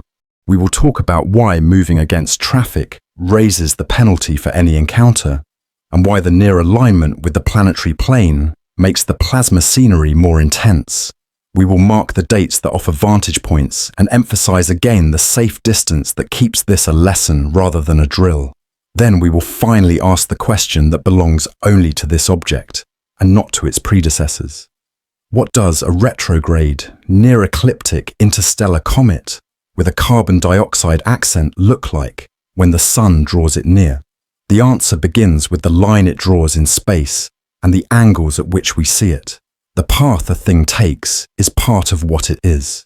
When you hear that 3i Atlas is retrograde, you might picture only a sign flip from forward to backward. The truth has more depth.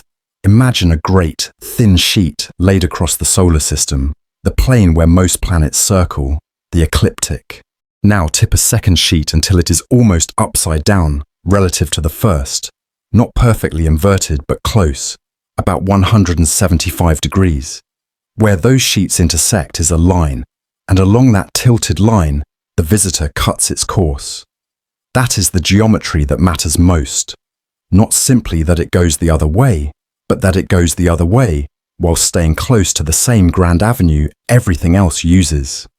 The result is a meeting of flows. Dust and plasma that usually see companions traveling alongside them will instead meet a traveler coming head-on. The energy behind that meeting is written into the curve. This is a strongly hyperbolic orbit, a path with enough energy to arrive, pivot near the sun, and depart forever. Far from everything, if you stripped away gravity's pull, the inbound speed would still be on the order of 58 to 60 kilometers per second. Nearer in, as sunlight tightens its grip, the speed climbs. No slingshot inside our system would give a local object such an initial surplus. That surplus tells you that the journey began with a push we did not provide, the accumulated vector of many encounters long before the object entered our sky. Hyperbolic is more than a category. It is the reason this story will not loop. From a desk or a kitchen table, you sketch this path as a swoop past the sun and then out again. In space, the details are three-dimensional and timed. In early October, the arc brings Atlas near Mars, not close in any intimate sense, but close enough that a geometry line can be drawn between them. Around the third of the month, the separation shrinks to about a fifth of an astronomical unit.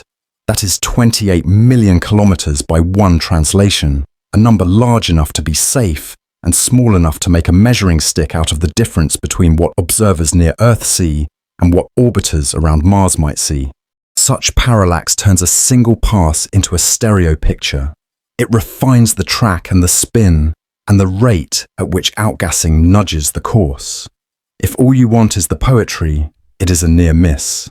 If you want the science, it is a triangulation. Late October is the pivot. Perihelion arrives around the 29th to 30th, the moment when the sun is nearest and the rules of heating are strictest. At this distance, a little over 1 1/3 astronomical units from the sun's center, the incident light is strong enough to push any indecision to a conclusion. If the skin is tough, it will show how and where it cracks. If the vents are few, their jets will write hard, narrow strokes across the coma. If the nucleus carries a wobble under control, it will keep it. If it does not, the talks of outgassing under concentrated warmth will speak. The timing is not a countdown in the dramatic sense. It is a schedule of experiments that the sun will run, whether we are ready or not. The early days of November add a second triangle, this time with Venus on a more respectful baseline. Around the 3rd, Atlas slides past at about 2/3 of an astronomical unit. In practical terms, Venus provides another vantage point, and any assets nearby may use that angle to read the tail's structure as a separate silhouette. In emotional terms, the scene is quieter than the Mars pass because the distance is greater and the phase of activity is past its steepest climb. The geometry remains kind. The more points from which a tail can be seen, the more truth you can extract from its curves. A straight, anti-solar ion tail and a curving dust tail will look different from one angle than from another. With multiple views in hand, you are less likely to be fooled by projection. December brings reassurance. Earth sits comfortably distant when the visitor draws even with our orbit, about 1.8 astronomical units away. The date matters less than the fact. A safe distance ends some kinds of sentences before they begin. It lets the quiet telling stay quiet. If you needed to be reminded that we are witnesses, not targets, this is where you anchor that memory and leave it where you can reach it again. The outbound leg's geometry includes a March nod to Jupiter, roughly 1/3 of an astronomical unit of clearance in the middle of that month, the year after perihelion. The nod is gravitationally modest, Nowhere near a capture scenario, nowhere near enough to change an open curve into a closed one. It is enough to tweak the exact direction of departure and offer a check on how much the path has been nudged by outgassing forces since entry. That too is part of the geometry's value.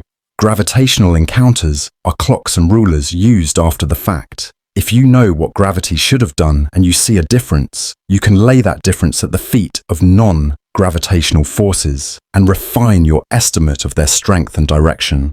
The retrograde nature of the path does more than set relative speeds high. It changes the way the solar system's magnetic environment engages the coma. The solar wind flows outward in a spiral. Its magnetic field lines wrap like threads around a spinning top. Most comets meet that wind as fellow travelers, with relative speeds that allow the field to drape gently and settle. A head-on meeting drapes the field faster and bends it more. The newborn ions released from the coma are picked up and carried in a flow that is already in conflict with their source's motion, and that conflict sharpens visible effects. When the wind's polarity flips, the ion tail kinks with more authority. When a compression region in the wind arrives, the tail's brightness responds more distinctly because the mass loading has a steeper gradient to work with. The near-ecliptic alignment ensures that the traveler meets these structures where they are most common. Together, retrograde and near-ecliptic write legible strokes. Those strokes include less obvious lines that dynamics sometimes hides. When a nucleus rotates, its jets do not simply turn on and off. They move in and out of view, project at new angles, and strike the coma differently under different lighting.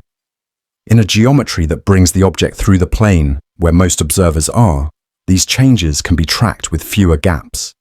A jet that seems diffuse from one hemisphere's night is resolved from another's, and the sequence of images acts like a time-lapse that spans an entire spin cycle. By the time perihelion arrives, a map of vents is not a guess scrawled on a napkin. It is a draft with enough consistency that you can test whether a sudden brightening belongs to heat alone or to a vent rotating back into day. In retrograde motion, the relative direction of the sun on the nucleus's surface is different from what a local prograde comet would see, and that difference alters which slopes and valleys are lit first and longest. A small change in lighting becomes a measurable behavior change when you watch from the plane where the action is. The rest of the geometry is scale.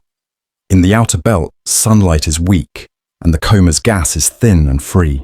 Further in, the density rises and collisions between molecules begin to matter.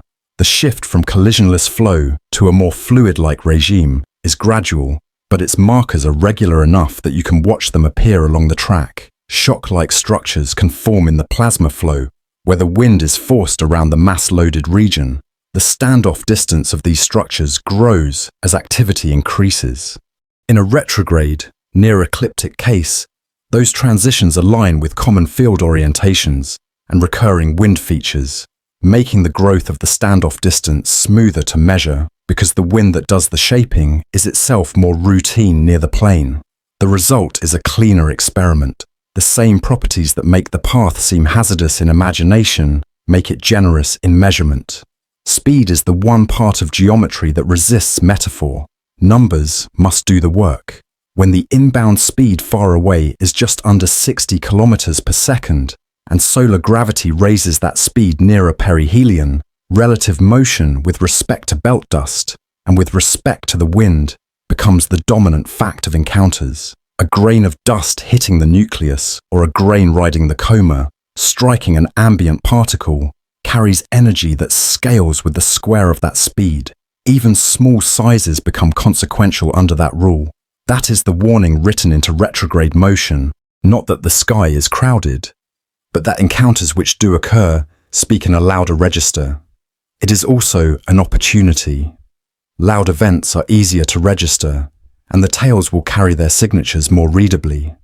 A kink traced through a straight ion stream is not a rumor here. It is a line you can follow frame by frame.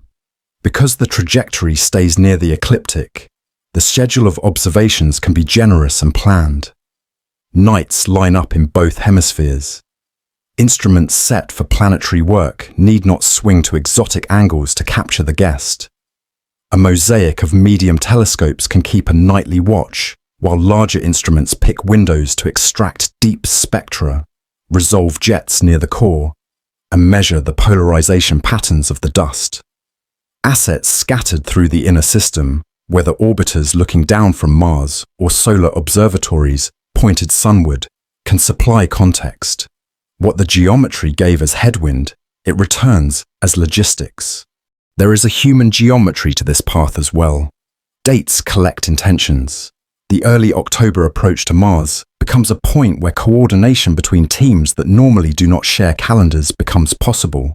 A rover's sky camera might catch a dust tail at a strange angle at dawn. An orbiter's ultraviolet spectrograph might register a transient brightening in a line that helps decode the coma's chemistry. Late October focuses attention in a way that few pages per year can match. Schedules tilt. Observers trade nights. Instruments that were not designed with comets in mind serve as side eyes that catch the background a specialist would otherwise miss. Early November's pass by Venus may not carry the same excitement, but it rounds out arcs of data that need more than a single peak to make sense. Mid-March's nod from Jupiter, months later, provides a bookend. If the outbound path differs from predictions by a few heartbeats of angle, the difference gets assigned properly and used to refine the model of outgassing forces that turned along the way. Some of the most important consequences of the geometry are about interpretation rather than prediction. A retrograde, near-ecliptic path guarantees strong responses from the ion tail when the wind's sector boundaries and interaction regions pass by. When a disconnection event appears, you are primed to look first to the solar weather report and only later to the nucleus for explanation. In the same geometry, a sudden brightening in the dust tail that correlates with a rotation phase is more likely to earn the label of event opening or enlarging than a dustband crossing, because the timing and alignment of dust structures near the ecliptic are charted and can be compared to the recorded motion. The path is not an answer in itself. It is a map that tells you which questions are reasonable first. Even in a calm telling, it is fair to speak plainly about the stakes. The geometry and energy do not imperil Earth. They do heighten the test that heat and motion will pose to the nucleus. If the body is built to endure, the retrograde path will make that endurance easier to see and quantify. If the body is near a limit, small signs will be amplified and arrive earlier. Either way, the path improves our odds of learning something precise. In sleep documentaries, there is a temptation to let tempo blur a truth into a mood. Here, the mood is only a setting. The truth lives in angles and dates, and the way a plane slices another plane. With geometry comes a kind of patience. You cannot hurry a crossing any more than you can hurry a season. The belt will be one kind of weather, the inner regions another.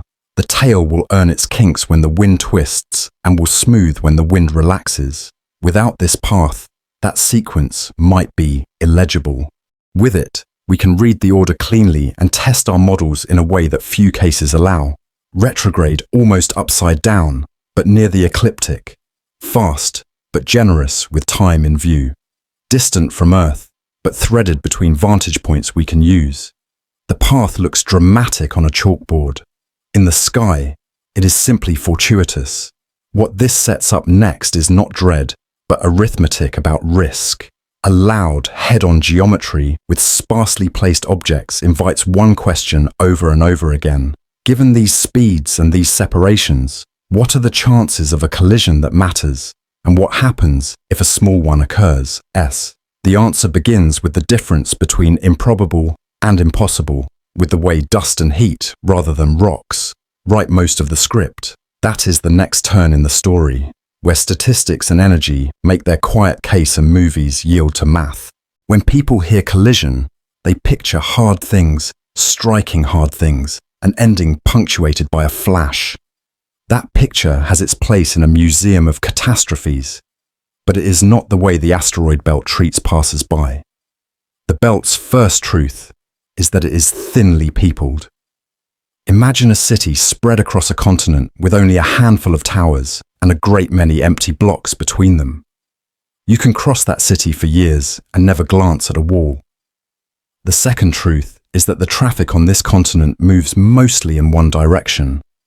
3i to Atlas is the exception, a traveller driving against the flow. That reversal, almost perfectly retrograde, is not a danger by itself. It is a multiplier. If anything does meet the nucleus, the energy of that meeting will be higher than most collisions that occur among the locals. Low probability and high consequence share the page, and you cannot understand the risk without holding both in mind. Start with the simplest estimate you can trust. The nucleus is likely several miles wide at most, a compact body compared with the scale of its influence. The effective cross-section for a truly harmful collision is the cross-section of that solid core, not the broad halo of the coma. The coma can collide and not matter to the nucleus. The nucleus must be hit to be changed in the blunt way the word collision conjures. Set that small target against the enormous volumes of space between kilometer-class asteroids, and the odds shrink to a number that is easy to say and hard to feel, astronomically small. Our spacecraft has made the crossing many times. They have not needed to dodge, only to endure the steady peppering of dust. The same statistics apply to the nucleus of a comet. If you are tempted by drama, the belt resists by being mostly empty. But emptiness is not nothing. What fills the rest of the probability space is dust and fragments too small to track individually. These grains and pebbles are the belt's weather. They are born in collisions that happen elsewhere, ground down in cascades that take large bodies into families of smaller ones over millions of years. Solar radiation then pushes gently on these small pieces and draws them inward in slow spirals. From a distance, it looks like nothing at all. Up close, it is an environment. In that environment, a traveller arriving at nearly 60 kilometers per second relative to the local frame will meet countless tiny impacts. Most will be glancing blows to grains already entrained in the coma, grain-on-grain jostles that change the brightness of a filament or nudge a streamer. A few will strike the nucleus directly. At these speeds, even a grain the size of sand is not soft. Kinetic energy scales with the square of relative speed. Double the speed, quadruple the energy. At head-on speeds in this case, tiny things hit like much larger things would under gentle conditions. That is the math that gives the smaller voice. It helps to translate those numbers into sensations you know. On a highway, a moth striking a windshield does not matter to the car, but it leaves a smudge, and at high enough speed, enough smudges become a film. In space, the smudge is material sputtered from the outermost layers of a crust, molecules and flecks liberated by a single grain transferring its energy into a square millimeter of brittle, radiation-darkened skin. One impact does not open a vent. Thousands in a confined region over weeks might, especially if the skin is already warm and expanding. The belt's danger to a nucleus is not a single blow delivered by a named rock. It is the accumulated work of many tiny acts in the same place, the way water finds a crack by returning to it every day. The coma's breadth is often taken to be a shield, and in a limited sense, it is. Gas flowing outward from the nucleus collides with incoming dust and slows some grains, deflects others, and charges many through sunlight and plasma, which changes their paths again. To a grain that might have struck the nucleus, the coma can be a wind that carries it into an arc away from the core. To a grain coming from behind, it can be a tailwind. Protection here is statistical rather than guaranteed. The higher the activity, the more massive the coma, the more likely a grain is to be intercepted or diverted before it reaches the surface. That probability increases as perihelion approaches and gas production rises. Ironically, the time when the nucleus is most vulnerable to thermal stress is also the time when the coma is most able to act as a buffer against the smallest projectiles. Not all micro-impacts are erosive. Some are catalytic. A small grain striking a surface near the opening of a vent can dislodge a larger piece that was holding the throat narrow. When that piece is freed, more gas escapes, and more gas means more dust is dragged through. The vent widens. What was a jet becomes a stronger jet. and the torque on the nucleus increases.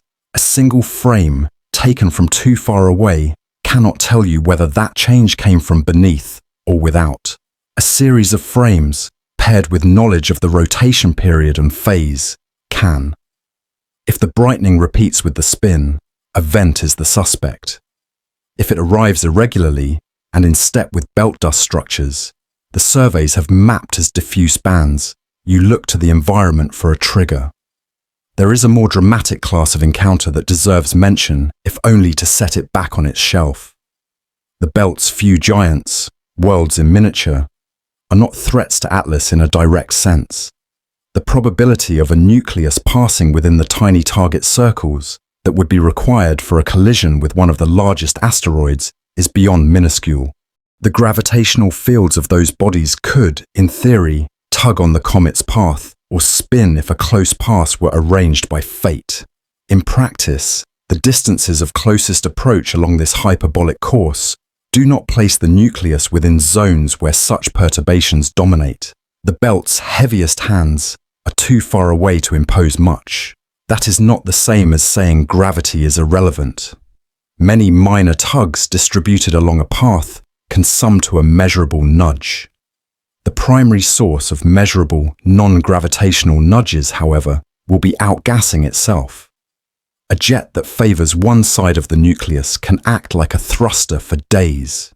When the path is measured with precision before and after key dates, the small differences from a purely gravitational curve are how those nudges are inferred. If October's measures from different vantage points agree, and March's measures outbound show a slight angular surprise, we assign the surprise where it belongs, to the fans and jets that pushed as they vented. Because the geometry is retrograde and near the ecliptic, what would have been quiet signatures of tail weather become louder. An ion tail that would have kinked by a shallow angle under a mild sector boundary crossing can show a crisp break. That break, from a distance, looks alarming if you do not know what makes it. Comets are not harmed when their ion tails disconnect. The magnetic field lines playing their way through the tail change partners, and the line breaks. A new line is drawn. The nucleus is not involved in the cutting. The belt is where Atlas is most likely to show its first clear disconnects, because the field structures that cause them are common near the plane, and because the relative wind is high. Reading these events correctly matters when the approach grows hotter. If you already know what a disconnection looks like in mild sunlight, you will not mistake a stronger one for structural failure later. It is tempting to dismiss micro-collisions as noise, because they seldom produce a single frame that a general audience can point to and say, that. That temptation is a mistake. Subvisual effects are where much of the physics lives. The coma's polarization will swing subtly if the relative proportion of fine grains to coarse grains changes. And that swing is a better witness to cumulative micrometeor bombardment than any one flare. The slope of the brightness profile from the center outward acts like a seismograph for gradual vent expansion and closure. The ion composition, a few tens of thousands of miles from the nucleus, shifts when certain daughter species become more prevalent, and those shifts tell you whether interstellar weathering or bulk inventory is in charge of the chemistry on a given day. These are not footnotes. They are the main plot written in small print. What about the nightmare case? The one imagination insists on returning to. Suppose a pebble-sized fragment strikes directly at head-on speeds. Could it shatter the nucleus? In theory, a small but dense projectile striking at 100 miles per second carries energy comparable to artillery on a square-inch scale. In practice, a nucleus is not a brittle glass sphere awaiting a single flaw. It is a complex aggregate with voids that absorb shock, layers that delaminate, and ices that can sublimate rather than crack under a sudden heat spike. A pebble can blow a local cavity, can loft a curtain of dust, can open a vent that was only a seam before, but it will not sunder a body miles across unless that body was already on the verge of failure. If such near-failure states exist, they will be betrayed by other signs first. Persistent elongation of the central condensation, multiple stable knots near the core, A light curve that will not sit still even over a few rotations under steady heating. You do not need to fear the pebble for Earth's sake. You need to watch the pebble's signature for the comet's sake. The belt also carries through it a current of electric charge. Dust grains floating in sunlight do not remain neutral for long. They lose or gain electrons and begin to feel the subtle push and pull of electric fields, as well as gravity and radiation pressure. A grain that would have wandered into the nucleus may hover, or slide, or fall away along field lines that thread the coma. If there is a region near the nucleus where the electric field tends to focus small charged grains, you might see transient bright patches in the innermost coma that come and go on timescales shorter than rotation would dictate. Those patches are not collisions in the cinematic sense, but they are collisions in the statistical sense, places where particles gather for a time and then disperse. As early heating increases the number of charged particles, these patterns grow easier to see. They peak just before perihelion and then change character as water-driven activity takes over. One of the most useful frames for thinking about collisions in this setting is borrowed from materials science. Failure is rarely a single event. It is a cascade that begins with microcracks that find one another and join. Each micro-impact that takes a molecule off the surface, each thermal cycle that widens a seam by a micrometer, each jet that pushes in the same direction at the same phase, adds to an invisible ledger. If the ledger crosses a threshold, something larger breaks. The belt is where the entries start to matter. That is not a prophecy. It is a reason for attention, and attention is how you tell a natural evolution from a sudden external push. If, after a week of steady conditions and regular spin, a brightness surge arrives without a matching change in the wind and not in step with rotation, you may be seeing the moment the ledger tipped.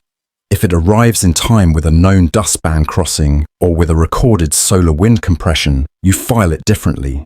The narrative is not in a single image. It is in the discipline of comparing many. These considerations also extend to interpreting what will happen if the object fragments later. If the belt fosters asymmetries by opening vents in clumps, the torques those clumps produce can push the nucleus toward a spin state that makes splitting more likely under the stricter heat of late October. If the belt instead allows many small vents to open broadly, torques can cancel, and the nucleus may hold together more easily, even as it loses more material hour by hour near perihelion. Which of these happens is not a matter of drama, but of counting. How many vents appear and where? How do their directions align with the spin axis? How strong the jets are compared to the mass and moment of inertia of the body? Observers will estimate those numbers from light curves, jet morphologies, and changes in the path that outgassing forces produce. The balance between bombardment and breathing sets the near future. For all the talk of collisions, there is a clear boundary this story never crosses. Nothing in these scenarios presents a danger to Earth. The closest approach in December keeps the visitor at a distance greater than Mars ever gets to us. Fragmentation changes the look of a comet and the science we can do with it. It does not redirect fragments into our path. A direct strike by a large belt object is so improbable that the term meaningless is fair. The drama here is scientific, not existential. It belongs to a nucleus that might be forced to show its interior sooner than it otherwise would have, and to a tale that records each small event as a change in curve and color. If there is an opinion worth confessing, it is this: the most interesting outcomes are not the rarest. A dramatic collision with a known asteroid would be a headline and a loss. A week where the ion tail disconnects 3 times under alternating magnetic sectors, while the dust tail brightens and dims in step with a rotating vent, would be better science. The belt is much more likely to give us the latter. It is an amplifier, not a destroyer, as long as the nucleus has even moderate strength. It makes signatures clearer, not fates harsher, in most cases. That is the kind of danger a curious species should welcome. From here, the narrative turns from rocks and dust to fields and flows. The belt is where collisions are mostly between expectations and reality. Small, frequent, and cumulatively important. Beyond the belt, the plasma of the solar wind takes a louder role. Mass loading begins to rearrange the river. Waves propagate. Tails become instruments as much as they are ornaments. The next part opens that laboratory, where a traveler and a star write to one another in charged particles and magnetic lines. If dust is the ink that makes a comet visible, plasma is the hand that moves the pen. The space between the sun and the planets looks empty to the eye, but it is filled with a wind of charged particles that never stops. That wind carries a magnetic field like invisible threads wound in a spiral by the sun's rotation. When a comet wakes and begins to breathe, some of its gases are ionized by sunlight. Neutral molecules lose electrons and become charged. From that moment on, the comet is no longer only a piece of ice and rock surrounded by dust. It is a participant in an electrical conversation with the wind. For 3I Atlas, coming in almost head-on along the ecliptic, that conversation will not be quiet. It will be a clear exchange conducted at close range, a set of experiments the sun runs automatically whenever a new source of plasma appears in its path. Think first about what it means to be charged. An ion is simply an atom or molecule that has lost or gained one or more electrons. Electrons are light and nimble. They respond quickly to electric and magnetic fields. Ions are heavier and slower to turn. Together, electrons and ions make a plasma, the fourth state of matter after solid, liquid, and gas. In a plasma, fields and particles do not merely coexist, they shape one another. Moving charges create magnetic fields. Fields steer charges. That loop of cause and effect is why the wind can feel the presence of a comet long before any solid surface comes into view. As soon as Atlas releases enough ions, the wind must adjust. The first adjustment is mass loading. In ordinary wind, the number of particles per volume is fairly steady. When a comet injects new ions into that stream, the wind suddenly has more mass to carry. Because the magnetic field lines are frozen into the moving plasma, the new ions are quickly picked up and begin to spiral around those field lines while being carried downstream. The extra burden slows and bends the flow. The slowing is not dramatic in the way a boat stops when it hits a dock. It is a gentle, measurable change in speed and direction across a large region of space. The bending is not random. It follows the geometry of the field, which drapes around the comet's coma like fabric stretched around a moving shape. Draping sounds delicate. In practice, it makes boundaries. If you could ride along in the wind and cross the region where the comet's influence is felt, you would pass through layers with different properties. Far upstream, the wind is undisturbed. Closer in, waves begin to grow as the wind and the new ions exchange momentum. Near the front, you might encounter a transition that behaves like a shock, a sudden change in speed and temperature where the wind is forced to swerve. Downstream, behind the nucleus, field lines that have been stretched and wrapped compile together and form a tail of ionized gas that points away from the sun. The place where the comet pressure and wind pressure balance is sometimes called the comptopause. Inside that boundary, a small cavity can appear where the magnetic field is pushed back by the outflow of ionized gas from the nucleus, a pocket where the field is weak. Outside, the field is strong and structured. The waves that grow in these regions have names and characters. One variety propagates along the magnetic field like a vibration along a taut string. These are Alfvén waves, disturbances that carry energy and information without necessarily transporting particles with them. When a newborn ion is picked up by the field, it gyrates around the field line in a helical path with a radius set by its mass, charge, and speed, and with a frequency set by the field strength. The collection of many ions with many gyrations can drive waves that alter the flow far away. Other modes, with names that sound like textbook chapters rather than sky paint, can appear when electrons and ions oscillate together. The details are the work of specialists, but the effect is something anyone can see when they look at a high-cadence sequence of images. The ion tail flickers and bends. A new kink marches down the tail with a speed that is not the speed of Atlas, but the speed of the wave traveling through the plasma. In a retrograde, near-ecliptic approach, those kinks are more common and clearer because the wind's field lines are more orderly near the plane, and because the relative wind is strong. Not all of the wind's structure is generated by the comet itself. The sun's surface is not uniform. Some regions throw off faster streams of wind than others. Where fast streams overtake slow ones, interaction regions form and rotate outward, coiling around the sun like ridges on a screw. Sector boundaries, where the magnetic field reverses its polarity, also spiral outward. When one of those large-scale features passes a comet, the tail is forced to respond. If the field flips, the ion tail can disconnect. The field lines in the tail, which guide ions away from the sun, are severed and attached to a new set of lines that do not carry the existing stream. The old tail drifts away, a new one begins to grow from the source. This tail disconnection is not the sign of a body coming apart. It is magnetic housekeeping on a grand scale.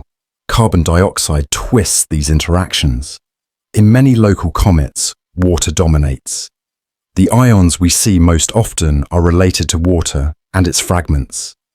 In Atlas, the early coma is rich in CO2 and its ion CO2, with contributions from carbon monoxide and other species. These ions are heavier than many water fragments. Heavier ions have larger gyro radii for a given field and speed. That means their spiral around the field line is wider. A wider spiral can change how the mass loading proceeds and how the draped field lines pile up. It can also change how waves grow. Where water-led comas might foster one set of dominant oscillations, carbon dioxide-led comas could favor slightly different modes. In daily practice, the consequence is not a textbook plot, but a tail that shows different curvatures under the same wind and different rates at which knots in the tail move. There is a small laboratory inside the coma that is easy to forget because the eye goes to the long tails. Dust is not only ballast for the gas. Grains charge in sunlight. They lose electrons through photoemission, and they gain them by collecting free electrons in the plasma. The balance between those processes depends on grain size, material, and where in the coma they sit. Once charged, grains feel electric fields and magnetic forces, as well as radiation pressure and gravity. Their paths can include drifts that have little to do with the nucleus's motion. In some cases, the combination of fields can focus grains into spokes or sheets that cross the coma like faint fans. If a patch of electric field near the nucleus grows stronger, it can gather small charged grains into a dense knot that brightens the inner coma for minutes before dispersing. These are dusty plasma effects, small-scale structures that do not threaten the nucleus, but change what we see long enough to matter for interpretation. The same charging changes how gas and dust exchange momentum. Neutral molecules push on grains by collision. Charged grains can also be accelerated by fields that skip the molecule step. That extra path can alter the grain size distribution in the tail under certain conditions. In a carbon dioxide forward coma, where the first ions are heavier and the early tail grows under weaker light than later, there is a window where dusty plasma effects are especially readable. The coma is not yet too dense to blur small patterns, but there is enough charge to shape behavior in the inner few thousand miles. A high-resolution camera can see faint spokes that would be invisible in a denser, water-dominated regime closer to the sun. Those spokes are not drama for a general audience. They are checks on how well our models handle charge balance and drag. It is useful to have a scale in mind for all of this without drowning in numbers. The sun's wind flows outward at hundreds of miles per second. Field strengths are measured in values that feel small until you remember how little magnetic force is needed to steer a charged particle. Gyro radii of ions in the tail can be miles to tens of miles for common conditions, while electrons, much lighter, spiral in loops so small they ride the field like a rail. The timing of disconnection events follows the timing of field changes written into the wind. At sector boundaries, the field flips from pointing roughly one way to pointing roughly the other. And that flip arrives at a comet not as a symbol, but as a change in force vectors acting on every charged particle in the tail. When those vectors are reorganized, the tail's template is cut and replaced. In my view, the most important part of this chapter is not the list of names that plasma physicists give to waves and layers. It is the change in perspective that comes with understanding that a comet is not only shedding material, it is also testing the wind. Atlas will become a natural probe in the ecliptic, a moving source of ions and dust that reports on the state of the heliosphere as it passes through. When the ion tail knots and kinks, it is not only telling us about the nucleus, it is telling us about the field and the flow. When dusty structures appear and fade, we learn about charging and coupling in an environment we cannot reproduce on Earth. The data are not just pretty, they are the context for the whole inner system. Access to that context depends on geometry and cadence. Because Atlas takes a path near the ecliptic, it will encounter sector boundaries and interaction regions that are common there. Because it is retrograde, those encounters will be head-on and stronger. Because we have many instruments recording the solar wind at different places, we can connect a kink seen in the tail with a recorded field change rather than guessing. That triangulation turns what used to be confusion into reading. It also helps keep the narrative honest. A sudden break in the ion tail can look like a body cracking in two if you insist on a dust-only picture. The plasma view gives you another explanation to check first, one that does not invoke structural failure. Education helps carry that honesty into an audience that is not trained to think in fields. The analogy of a river and a sandbar works to a point. The wind flows, the comet adds sand, the river must flow around the new load. Where that analogy fails is that sand in a river is not charged and does not move by spiraling around threads you cannot see. To get closer, think about a row of dancers holding a ribbon. If a new dancer grabs the ribbon and begins to run along with it, the shape of the ribbon changes. If the leader reverses direction, the ribbon kinks and briefly tangles before the new pattern settles. The comet adds dancers to the ribbon, and the sun sometimes tugs the leading end in a new direction. The shape of the ribbon is the tail. Atlas's chemistry keeps returning to the fore because it changes the mass of those new dancers. Heavier ions bend differently. They push back on the wind by a slightly different amount. They radiate differently when they are excited by collisions and sunlight. When we measure the light from the tail and from the coma, we are not only counting abundance, we are measuring how easy it is for the wind to pick up each species and how far each tends to travel before changing into something else. That is why a carbon dioxide to water ratio is not just a compositional curiosity. It sets a pace and a tone for the plasma interaction. The inward ramp amplifies every one of these effects. The rate at which ions are produced rises as sunlight grows stronger. The size of the mass-loaded region grows. The draped field lines are carried farther downstream before they can relax. The chance of meeting a sector boundary or an interaction region does not change. But the consequences of such meetings grow louder because there is more tail to cut and more charge to carry a wave. If the nucleus survives with modest venting and steadies its spin, you might watch a pattern of repeated disconnections that line up neatly with recorded field flips. If outgassing becomes lopsided and torques the nucleus into a wobble, you might see the dust coma's texture shift on the rotation period, while the ion tail writes its own story in time with the wind. Each component becomes a different hand on the same clock. There is a deeper comfort I take from this part of the tale. When a comet enters an electric conversation with the sun, its fate is not at the mercy of that conversation. The wind can rearrange the tail, but it does not tear the nucleus. The field can cut the ion stream, but it does not sever a stone. The dusty plasma near the nucleus can tighten or loosen the inner coma, but it does not dictate whether a seam becomes a fracture. Those decisions belong to heat, to structure, and to time. Plasma is a messenger and a sculptor, not a judge. That understanding does not kill the mood of a science thriller. It redirects it.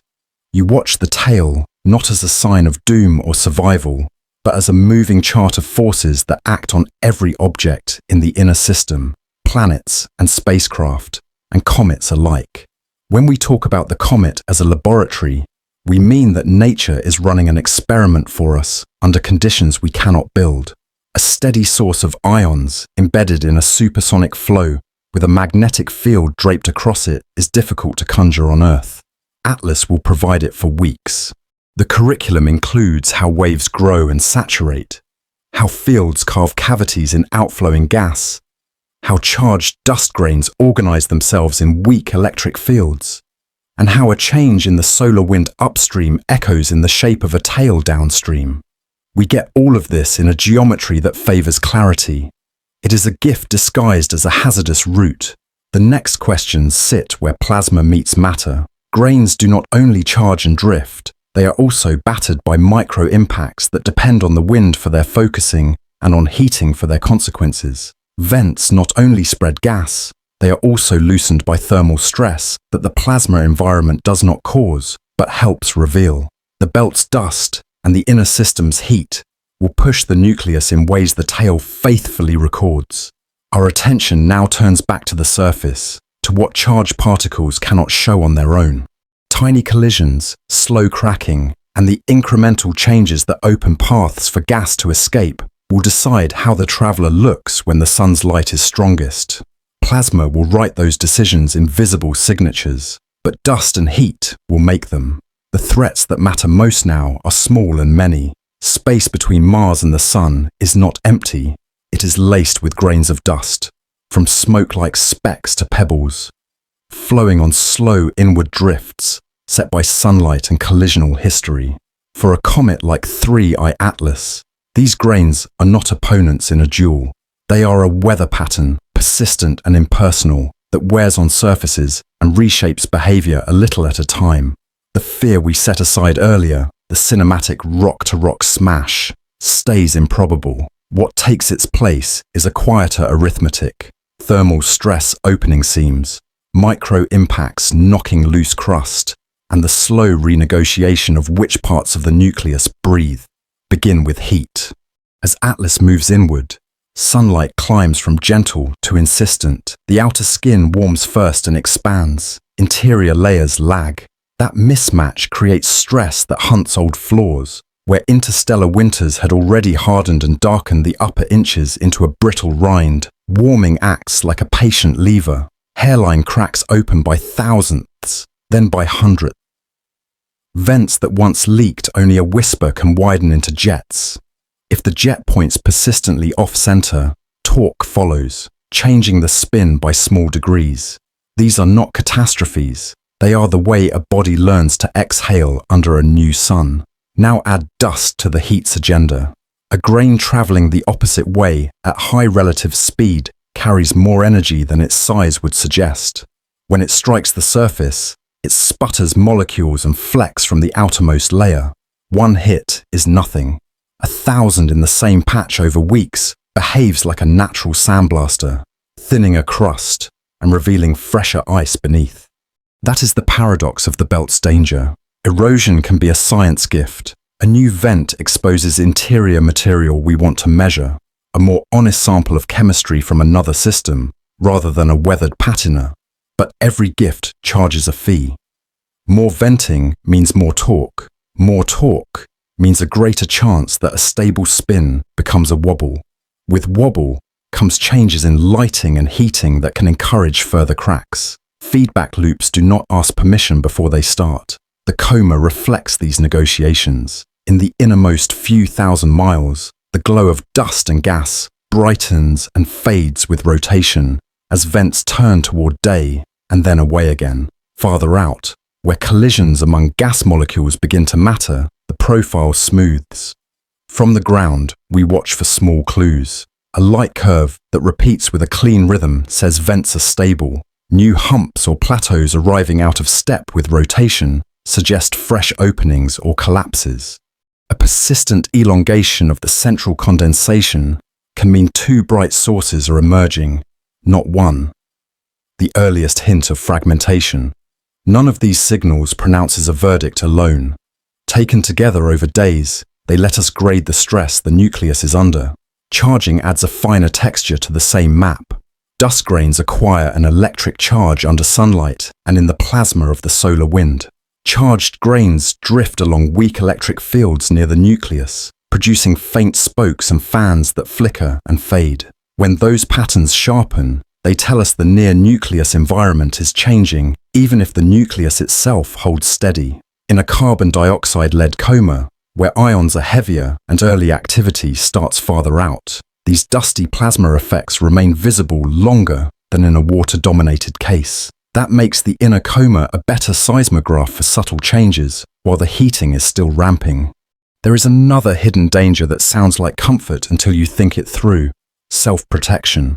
As activity increases, the coma thickens and can intercept incoming grains before they reach the surface. That is good for the skin, bad for clarity. Gas and dust piled near the source scatter and absorb light, smearing sharp features and diluting spectral lines from less abundant molecules. When observers say the coma has become optically thick, they mean that the instrument now sees the crowd, not the speaker. We gain surface safety, but lose access to some of the finer chemistry that tells us about the birthplace. For a carbon dioxide-forward comet, the sweet spot for clean spectroscopy arrives early, before water adds its stronger voice. The belt passage sits near that window's hinge. Dusty weather that protects can also obscure. The zodiacal cloud and dust bands complicate the background further. They are not storms you can watch roll in. They are persistent gradients left by many ancient collisions, faint increases in dust density at certain longitudes and latitudes. When Atlas crosses one of these regions, the dust tail's brightness can rise a little, even if the nucleus does nothing different. Polarization patterns shift with the change in grain population. If you are not watching solar wind reports and not matching features to rotation, it is easy to mislabel a dustband crossing as a new outburst. The fix is routine. Keep the cadence steady. Compare with nights to either side. Fold the light curve on the spin period. The false alarms settle. History cautions without deciding. A decade ago, a promising comet brightened quickly and then fell apart in a slow shower of fragments. A few years earlier, a sungrazer put on a magnificent prelude and then evaporated near the sun. Neither suffered a single fatal blow. Both succumbed to the sum of stresses, thermal and mechanical, that outpaced their ability to vent pressure gently. Atlas is not required to copy those endings. Its path is less extreme in temperature, its closest approach farther out, its chemistry different in ways that may favor early, distributed venting instead of a late, concentrated failure. The lesson worth keeping is modest. If the light curve refuses to settle, if multiple central knots persist, if small outbursts arrive out of phase with spin and independent of solar wind, we should treat the possibility of fragmentation as real and prepare to watch closely. As for observation, the playbook is simple and relentless. Maintain nightly imaging to trace the coma's shape and brightness profile from the center outward. Measure polarization to track changes in grain size and texture, fit rotation periods, and watch for drifts that betray torque. Record spectra that separate parent species, leaving the nucleus from daughter species created in sunlight.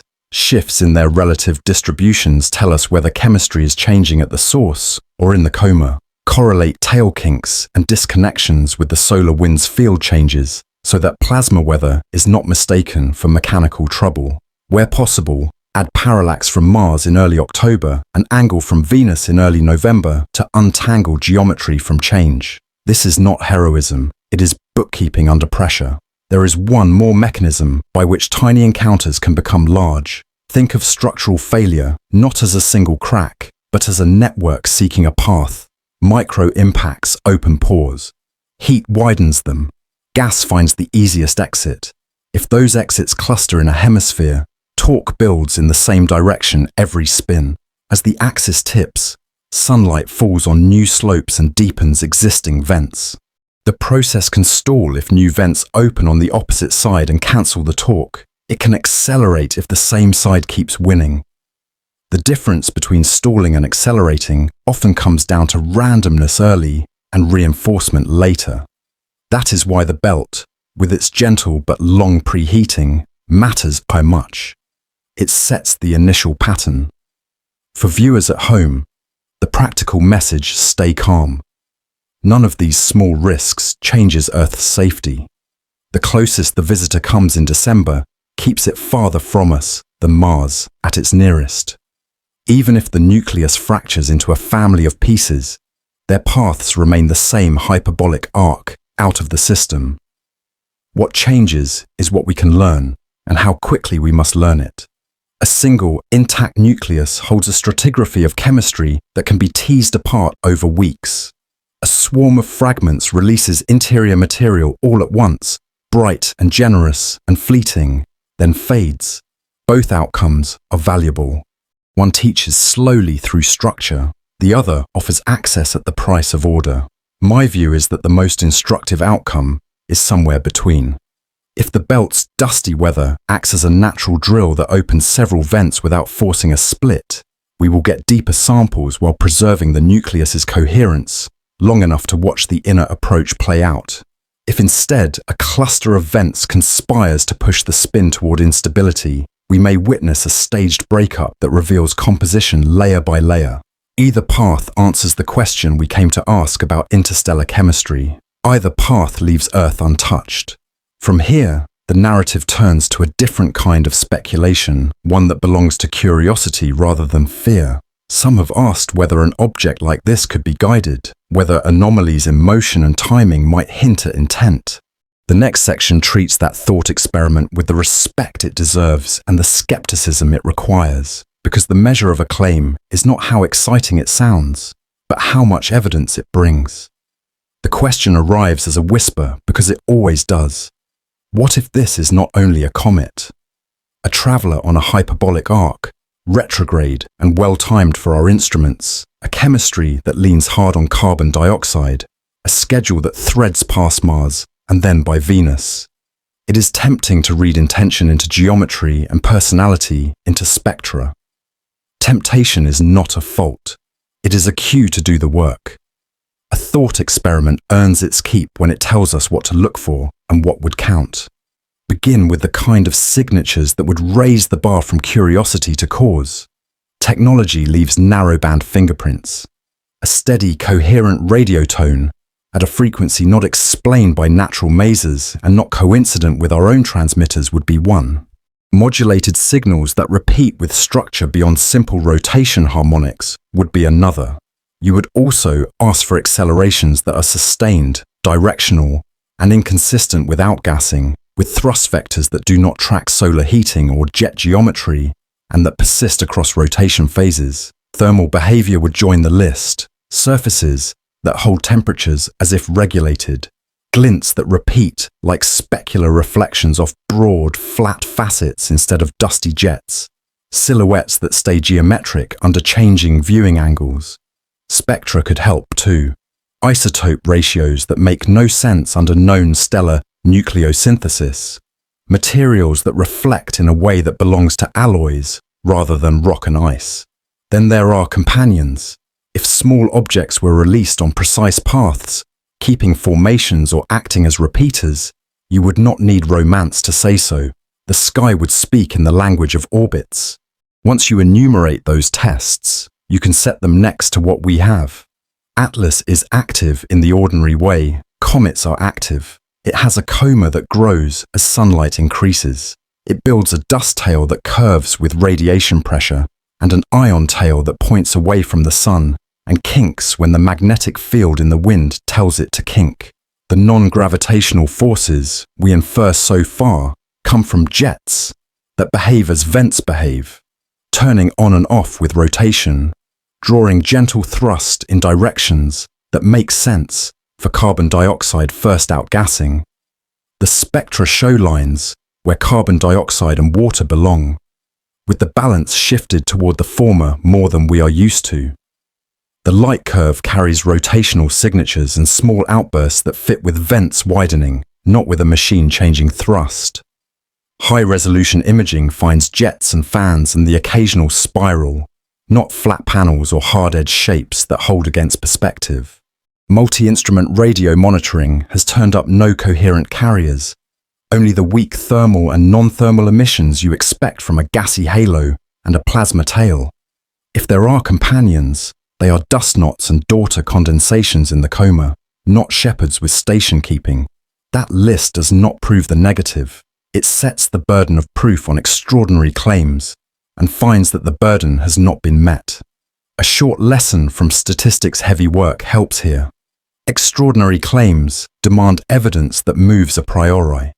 If your starting place for interstellar visitors is a natural origin, then the probability of seeing a coma, dust and ion tails and outgassing torques is high. The probability of seeing regulated thrust and narrowband transmissions is low. Data that fits the high probability path should not be made to carry the low probability conclusion. If, however, we did log a narrowband signal, see non-thermal beacons sweeping in patterns detached from rotation, or find accelerations that stay orthogonal to the Sun for days while the comet spins, the prior would have to move. The thought experiment is not an insult to science. It is a way to build a table with two columns, natural and artificial, and write down which observations belong in which column before emotions fill in the blanks. There is a softer lesson too, one about how speculation grows legs in public. Preprints are drafts for a community to test, not verdicts to carve into stone. Conditional phrases and careful caveats wash out when a headline needs 7 words. A phrase like, possibly hostile in a pedagogical frame, becomes a claim after a few retellings, even when the authors did nothing but ask what evidence would be needed if we ever confronted a truly anomalous case. The fix is unglamorous. It is the steady pairing of claims with data, explanations framed in plain speech, and repetition of what we do not see as often as we repeat what we do. When a tail disconnects, say that magnetic reconnection did it. When the core brightens on a rotation schedule, say that a vent turned to day.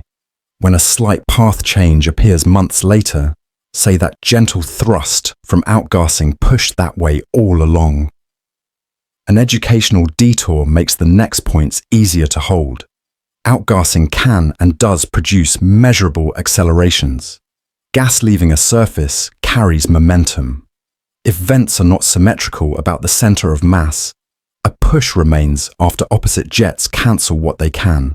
Because rotation keeps moving vents through light and dark, the thrust vector often rotates with time and averages to a small bias over a day. That pattern is the opposite of a regulated engine. The signature of natural thrust is a curve that tracks heat and geometry. The signature of control would be a thrust that holds direction independent of day or heat, or that flips to a new heading in a way you cannot tie to rotation or solar wind. With Atlas, the accelerations and their timing line up where the physics of sublimation says they should line up. If our models miss some details, the first place we look is at chemistry and vent geometry, not at intent. There is also a reason to be precise when the conversation turns to shapes. A nucleus a few miles wide will not stay a clean sphere. Jets emerging from discrete vents carve the coma into fans and spirals that project as blades and arcs in long exposures. Under certain angles, those arcs can look unsettlingly regular, like spokes in a wheel or segments in a shell. Time resolves the illusion. As rotation carries the vent through different orientations, structures move and blur as natural flows do. In contrast, an engineered facet would not wander. It would glint or vanish on a schedule set by geometry alone. Again, Atlas behaves like dust and gas under solar heating, not like reflecting plates launched for a reason. What about the argument from coincidence? Why should an interstellar visitor with unusual chemistry and a retrograde path happen to pass through regions where we can see it well and along dates that make joint observations possible? The answer is selection, not intention. We see what our surveys are primed to catch. A near ecliptic path is where our instruments spend most of their time. A visitor who comes through that plane is easier to find and follow. A pass near Mars is notable because we have machines there, not because the body chose to wave. A grazing approach to Venus is interesting because one more angle always is. When we do not see tens or hundreds of interstellar visitors each year, the few we do see will tend to be the ones that lined up kindly with our watching. Alignment is not agency. None of this says we should stop listening. If you are going to use a thought experiment, you should carry it to completion. That means scheduling opportunistic and targeted searches for engineered signals during the most favorable geometries. The early October geometry near Mars creates a baseline long enough that a transmitter on or near the comet would be heard at slightly different times, and with different Doppler shifts by orbiters there and by facilities here. The days around perihelion produce bright plasma backgrounds, but they also concentrate gas and dust in a way that might reflect microwaves more strongly if artificial structures were present. The early November pass near Venus lengthens the baseline again, and the outbound months offer a quieter environment for long integrations. The absence of such signals across multiple bands and times will not prove the object is natural, but a presence would speak loudly. We do not need to guess. We need to listen and report what we found. There is also a responsibility to prepare for the outlandish case without letting it own the mind. If convincingly artificial signatures emerged, the problem would change from discovery to stewardship. Who speaks first? What is shared and when? Which instruments point where? And who coordinates an international response? Those are not questions you answer on the fly. Thinking about them now is not paranoia. It is housekeeping. It has nothing to do with Atlas in particular, and everything to do with the fact that we are building instruments powerful enough to notice anomalies if they exist. Preparedness lives next door to skepticism and can share a fence. My own view settles where the evidence points and where the lessons are richest. Atlas is more interesting as a natural comet than it would be as a machine. A constructed thing would answer a different question than the ones we are equipped to ask well. A carbon dioxide dominant coma tells us about where ices form under other suns. A retrograde, near-ecliptic transit tells us about plasma weather and dust environments along the plane we live in. Outgassing talks tell us about internal strength and fracture networks. A mechanical device would drown those lectures with a different story. Perhaps one day we will hear such a story. Today's guest is an old rock speaking in gases. Let it finish its sentence. There is another advantage to keeping our feet down. When we resist premature narratives, we make room for subtler surprises. If a rotation period drifts in a way that outgassing alone cannot explain, we are forced to look for vent geometries we have not modeled. If daughter species in the coma rise faster than parents can provide under normal sunlight, we are driven to question our rates and cross-sections. If the ion tail kinks under wind conditions that should not kink it, we learn that mass loading and field topology can work together in ways we missed. All of these are gains. None requires intention to be meaningful. We end this chapter with a modest, practical conclusion. The alien hypothesis does its job when it sharpens our predictions and our ears. It overreaches when it asks for evidence to carry more than it weighs. For Atlas, the signals we have belong to ice, rock, sunlight, and wind. The strangeness resides in composition and path, not in purpose. That is enough. It lets a sleep documentary stay true to its name and tone, and it lets the story walk calmly toward the next fork. The next fork is not philosophical, it is physical. If the stresses we have counted and mapped out pace the strength that remains, the nucleus may divide. What follows does not threaten Earth. It does change what we will learn and how quickly we must capture it. The signs of such a turn are already in our checklist. The playbook for reading them is ready. Now we ask simply, if it breaks, what does breaking look like? And what does a shattered visitor teach that an intact one cannot? Breakup rarely arrives like a hammer. It comes as a series of small decisions made by heat, spin, and structure until one more push tips the balance. If 3i Atlas crosses that threshold, the sky will tell us in an order we already know how to read. The central glow that once looked round will stretch, then resolve into 2 or more compact knots, each following a slightly different path within the same broader arc. The overall brightness may surge as new surface area is exposed, then fade, as the smallest fragments exhaust their volatiles. The dust tail will broaden into a fan as multiple sources feed it. The ion tail will braid and reweave as each newborn coma contributes its own charged stream to the wind. The mechanism is simple physics given time. Sunlight penetrates, volatiles in pores and seams warm and turn to gas, and pressure rises behind a rind that interstellar winters left brittle. Micro-impacts open tooth marks.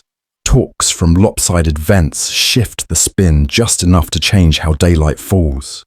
A seam becomes a crack becomes a parting plane. None of this requires a single large trigger.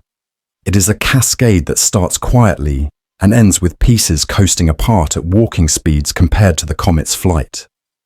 From the ground and from orbit, recognition rests on a few disciplined checks. If the inner coma shows multiple persistent condensations rather than short-lived jet knots, fragmentation is likely. If the central elongation rotates in a way a single spinning nucleus cannot reproduce, you are seeing bodies, not beams. If photometry reveals independent light curves in close company rather than one curve modulated by vents, the pieces have taken their own rotations with them. Spectra will shift too. Fresh fracture faces expose interior ices that release different ratios of gases than weathered crust. Daughter products farther out in the coma will brighten in step, a delayed echo of what left the new surfaces minutes or hours earlier. None of these signs implies danger to Earth. The geometry that matters most was decided long before any crack appears. A hyperbolic path with a safe closest approach in December means fragments inherit the same escape. They will not drift onto a crossing with our orbit. They will not be deflected into menace by Mars or Venus. They will fade along the outbound leg, the tiniest going dark first as their ices boil off, the larger pieces persisting as dim points for weeks or months until distance makes them a problem only instruments can solve. For science, a breakup is not failure. It is a different syllabus. An intact nucleus preserves layering, a stratigraphy of formation and alteration that we infer indirectly through rotation, jets, and chemistry. A fragmented nucleus turns inference into exposure. Surfaces that have not seen starlight for billions of years face the sun. Carbon dioxide and water are released in new proportions. Trace species that were trapped deep enough to be invisible before contribute clean signatures to the spectrum.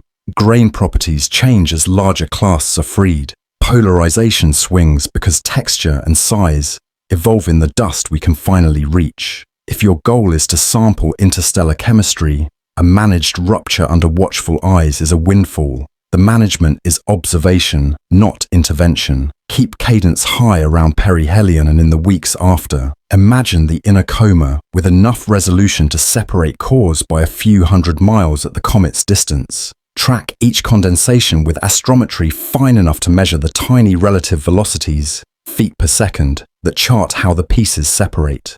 Fit rotation periods for the brightest fragments to see whether torque continues to act or whether the systems settle. Obtain spectra on short intervals to catch transient species before sunlight breaks them. Map the dust color and polarization in concentric zones to watch the dust population evolve from coarse and fresh to fine and processed. Coordinate with solar wind monitors so you can label ion tail disconnections correctly. A magnetic cut is not a physical fracture. There are practical consequences for interpretation when a nucleus divides. Brightness spikes no longer mean outbursts alone. They can mean new surfaces rotating into day. The dust tail's width tells you more about the number and orientation of sources than about radiation pressure alone. The ion tail may carry parallel streamers, one for each fragment's coma, and those streamers can cross and reconnect in patterns that look like knots. Under such conditions, the clean separation between mechanical change and plasma weather requires patience and context. The tools are the same as before. Rotation phasing, cross-checking against solar reports, and triangulating from multiple vantage points when Mars or Venus can help. History gives both caution and comfort. We have watched comets disassemble into families of pieces that persisted for months, and we have watched others dissolve into dust clouds that thinned to invisibility in days. The outcomes depended on internal strength, the number and distribution of vents, and how far heating had penetrated before the parting. Atlas carries a carbon dioxide forward chemistry that likely opened many vents early. That argues for distributed stress relief rather than a late concentrated failure. It is not a guarantee. It is a hint that if a breakup occurs, it may be a staged event rather than a single split, a sequence that buys time for measurement. Education matters here, because fragility and spectacle are easy to confuse. A broad fan of dust does not mean a shattered heart. A snapping ion tail does not mark a wound. A double core that holds stable separation for days can be a controlled divorce rather than a crumble. What decides the story is whether the fragments maintain coherent rotations, whether their outgassing drops in a way consistent with shrinking inventories, and whether their paths relative to one another remain gentle. The more those answers lean toward order, the more likely the nucleus was near a threshold and crossed it gracefully rather than exploding. My own view is uncomplicated. If Atlas must break, I hope it does so under bright, steady conditions, with enough time before and after for instruments to work the problem. A textbook split near but not at perihelion would give us the richest composition snapshots and the clearest mechanics. If it holds together, we learn a different lesson about strength and vent balancing in an interstellar body. Either way, the teaching goes on, and the stakes remain scientific rather than existential. Break up or not, the trajectory will not close. Hyperbolic energy will carry the visitor away in the spring, regardless of how many cores are leaving. Before that departure, there is another counterfactual to resolve cleanly. Could anything in this passage bind Atlas to the sun? The answer requires less poetry and more arithmetic, and it turns out to be kinder than rumor. Even with talks and outgassing nudges, the energy surplus is too large to bleed away. The next chapter is brief and exact. Why capture is out of reach, what small redirections are possible, and how we will measure them on the outbound sky. People love the idea of a cosmic stray deciding to stay. It is an image with gravity in the story sense, not in the math. For 3i Atlas, the math is simple and decisive. Far from the sun, if you subtract away every pull, the inbound speed still sits near 60 kilometers per second. That is hyperbolic excess velocity, the energy a traveler carries that no planet can erase without a place to dump it. Gravity alone can bend a path. It does not pay off a debt that large. To turn an open curve into a closed one, Atlas would have to lose almost all of that surplus. No atmosphere is waiting to break it. No engine lights. No tidal handshake strong enough, at the distances on the schedule, can bleed away the speed. The narrative of capture is graceful as a thought. As physics, it is out of reach. Gravitational assists can look like exceptions because we are used to hearing how probes steal speed from planets. The trick there is reference frames. A slingshot trades momentum with a planet in the planet's frame and uses that shift to change the spacecraft's path in the sun's frame. Energy is conserved in the whole system. Small craft gain or lose a little. Planets lose or gain an amount so tiny no meter notices. Those maneuvers are powerful when the starting budget is modest. They are not magic. With Atlas, the starting budget is not modest. The closest passes on offer are too distant to give deep bends and too few to stage a chain of turns. A 20th of an astronomical unit from Mars on October 3rd, 2/3 from Venus in early November, a bit over a third from Jupiter in mid-March next year. Those are fine for tightening ephemerides and drawing clean parallax. They are not the deep dives a capture scheme would need. The redirections that do happen will be small and interesting. Outgassing acts like a network of tiny thrusters. Vents that favor one hemisphere push more when lit, less when dark. Because the nucleus rotates, the thrust vector wobbles through a day and averages to a bias that is small but persistent. Orbit modelers fold that bias into 3 non-gravitational parameters aligned roughly along the sunline, the velocity, and the normal to the plane. When we compare a gravity-only prediction with an outbound track measured over weeks, the differences sketch the thrust history in shorthand. It is not a grid of numbers for its own sake. It tells us whether carbon dioxide-led jets stayed dominant, whether water took over and shifted the push, whether a late vent opened and tilted the axis enough to leave a mark. The encounters with planets add leverage to those inferences. The October geometry near Mars gives a second vantage that separates true motion from projection. A tail seen from Earth on one edge of the coma will sit in a different place in the sky for an orbiter above Mars. That difference, small but measurable, makes a better ruler for the coma's size and the jet's direction. The early November angle near Venus is a longer baseline that repeats the trick later in the heating curve. The mid-March nod from Jupiter on the way out gives a postscript. If the outbound line is rotated by even a hair, you will see it there, as the curve passes a precise clock. Educationally, it helps to bring one more tool out of the drawer and lay it plainly on the table. Hyperbolic means the total specific orbital energy is positive. To go bound, you must make it negative. Gravity by itself moves energy between potential and kinetic, but does not change the sum. Capture needs dissipation. Drag in a thick atmosphere can do it. Tides can, if a pass is so close that a body is deformed and heated, but then the pass is not safe. Rockets are the modern way. None of these shows up in the Atlas itinerary. That is why numbers about closest approaches matter. 28 million miles from Mars in early October is close in the language of astronomy and far in the language of dissipation. The same goes for Venus and Jupiter. Radiation pressure is sometimes suggested as a gentle brake. It pushes on dust, and heat radiation pushes on dark, warm surfaces. For small bodies, those forces add up over years to shifts that we do include for asteroids. For an active comet, outgassing overwhelms that subtle pressure, and in any case, neither effect is near enough to erase a 60 km/s budget on a months-long passage. They fine-tune, they do not transform. The most you should expect from redirection is a change in the exact exit heading and the smallest slips in timing. We will measure those. After solar conjunction, when the sun gets out of the line of sight in early December, the comet returns to evening skies and then to deeper night as winter advances in the north. With the rotation period in hand from the inbound leg, and without outburst history catalogued, teams will fit a fresh orbit to the outbound data and compare it to what a purely gravitational path would predict. If a bias remains along the sunline, you infer a long-lived vent on the sunward hemisphere. If a transverse bias grows, a jet may have opened on the afternoon side and stayed active long enough to give a sidelong nudge. Small normal components can signal a torque that tipped the axis so that vents no longer cancel as they once did.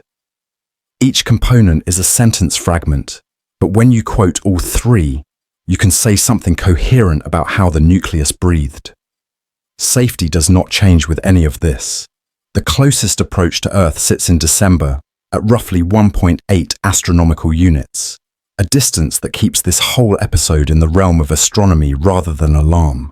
Fragmentation does not rewrite hyperbolic energy. Fragments inherit the same escape and spread along the same general track. Planetary tugs that trim angles do not turn departures into returns. Comfort is not a mood. It is geometry and arithmetic. There is a quiet reward attached to these small redirections. The differences between predicted and measured outbound paths are how we test our models of volatile release. If the bias we retrieve aligns better with carbon dioxide-driven jets than with water-driven ones at this distance from the sun, we strengthen the case that the composition is a bulk property, not a weathered skin.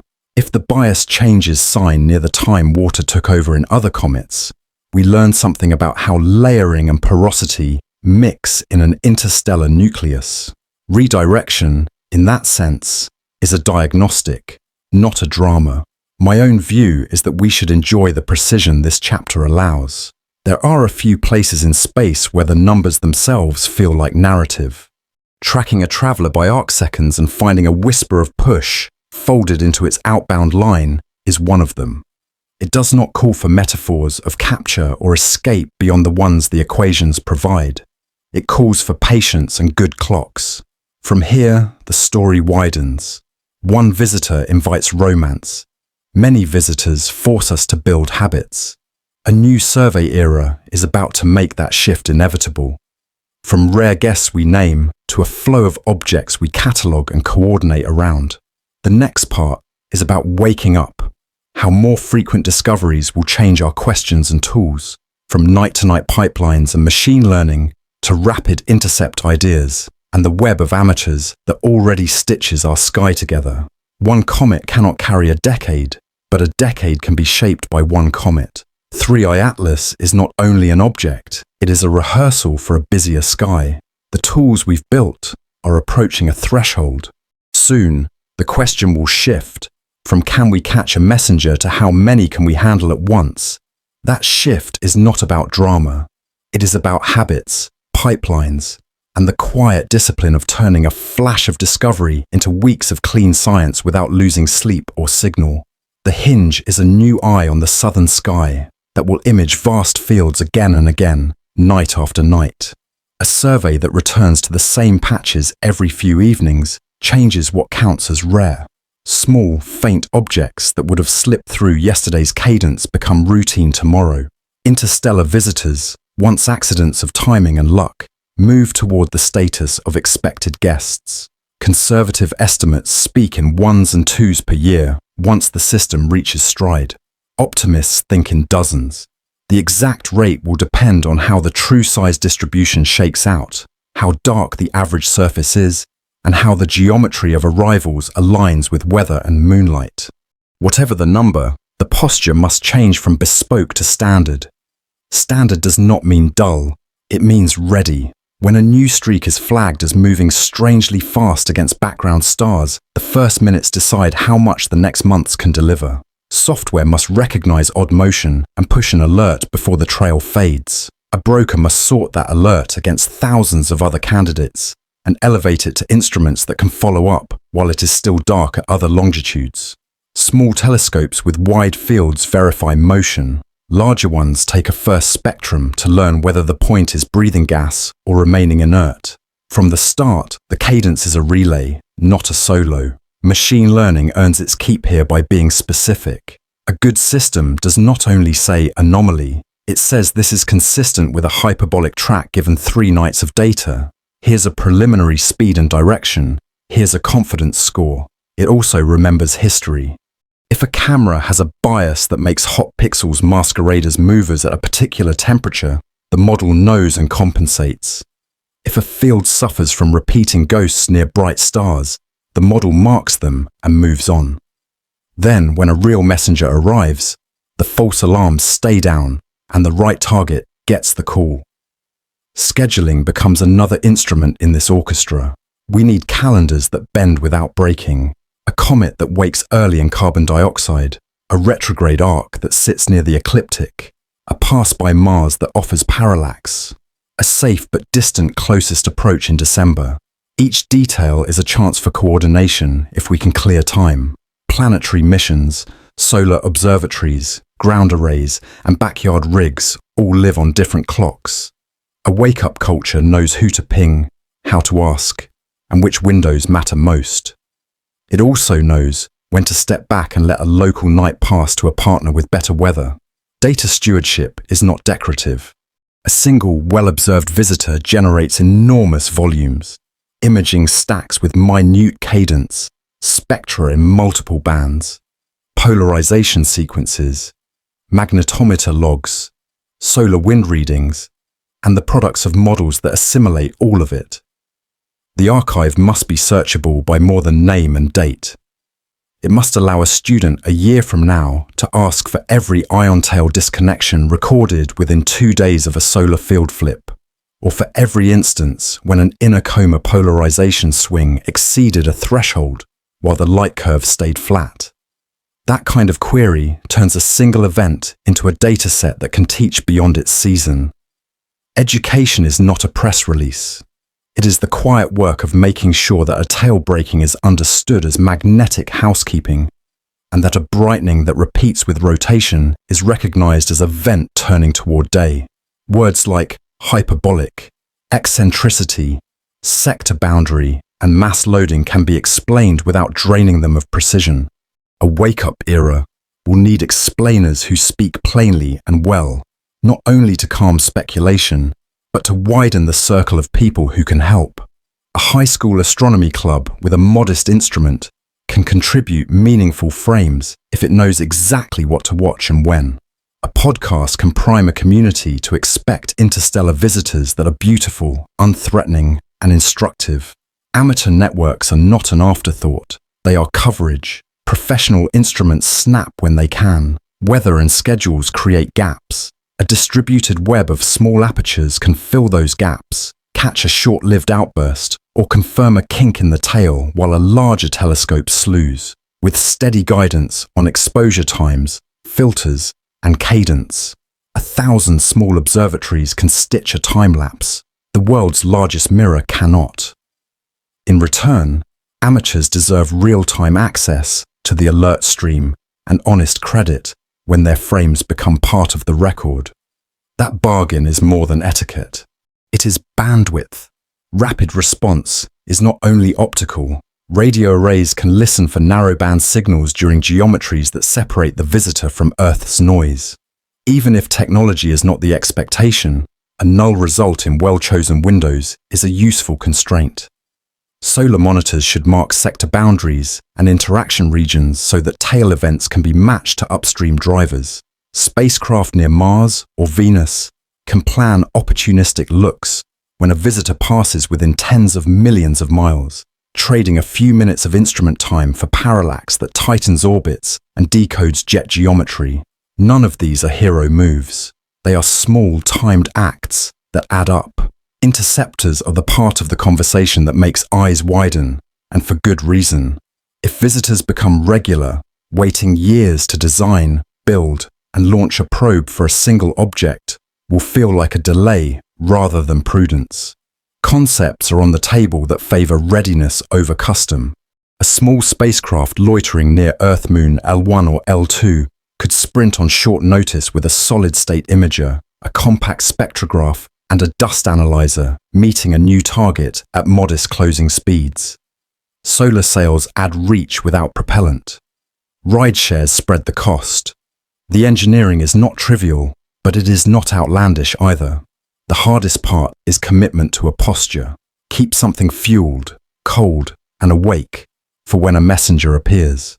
International coordination is not a slogan. Objects on hyperbolic arcs do not respect borders or grant exclusive nights. A network that shares targets, raw data, and derived products quickly will always outperform a set of isolated efforts. That requires agreements about attribution, about when to hold and when to release, and about how to balance a desire for priority with the reality that a tail's kink will not wait for a paper. We have models to follow from planetary defense exercises and from solar storm alerts. Applying them to interstellar science is a modest step, not a reinvention. Ethics of communication matter because the thrill of the unusual draws speculation like a magnet. We can describe what we see without over-promising. We can keep suspense out of safety statements. We can be explicit about what would count as evidence for control or artifice, and report when we do not see it. A wake-up era does not mean a hype era. It means better stories grounded in better data, told more often. For all this talk of systems, there is space for preference. Mine leans toward calm infrastructure over one-off stunts. I would rather have a robust alert broker that never sleeps and 1,000 small scopes listening than a single dramatic exposure that cannot be repeated. I would rather see a simple interceptor ready at a stable point than a once-in-a-decade flagship that arrives late. I would rather have archives that a teacher can query than a beautiful visualization that no one can reproduce. These are choices a community makes by building the things it funds and using the things it builds. The practical checklist that follows from this chapter is short and clear. Finish the survey and keep its cadence high. Fund the brokers that sift motions and elevate the right candidates within minutes. Maintain a shared playbook that maps who can observe what at which times. Keep at least one small, fast spacecraft on the shelf. Instruments vetted and flight-ready. Invest in archives that enable second and third lives for every dataset. Train voices that can explain tails, winds, and orbits without turning them into omens. Invite amateurs in with real tasks and real credit. Practice. If the shift we're describing lands as a burden, it shouldn't. It is an invitation to a steadier pace. The sky will offer more visitors, and each will carry a slightly different accent. Some will be dry and puzzling. Some will be classic and generous. Some will begin with carbon dioxide and hand the line to water. All will teach, and the teaching will accelerate if we make habits that keep us from scrambling. Atlas, then, is both messenger and metronome. It tells us that materials formed around other suns breathe under ours in distinctive ways, and it marks a tempo we can keep when the next guest arrives. The final turn of this story is not a new instrument or a bolder mission. It is a mirror. The dust it leaves will become part of the faint glow we always see after twilight, and the data we gather will become part of how we think about belonging to a galaxy where traffic flows both ways. In the last part, we'll stand in that soft light and say plainly what all of this adds up to, why none of it required fear, and how you can stay with us for the next step. Stand with me in that quiet minute after sunset, when the sky still holds a trace of silver. Somewhere within that glow, a little of 3i Atlas will linger, mixed into the zodiacal light the way sea spray lingers in coastal air.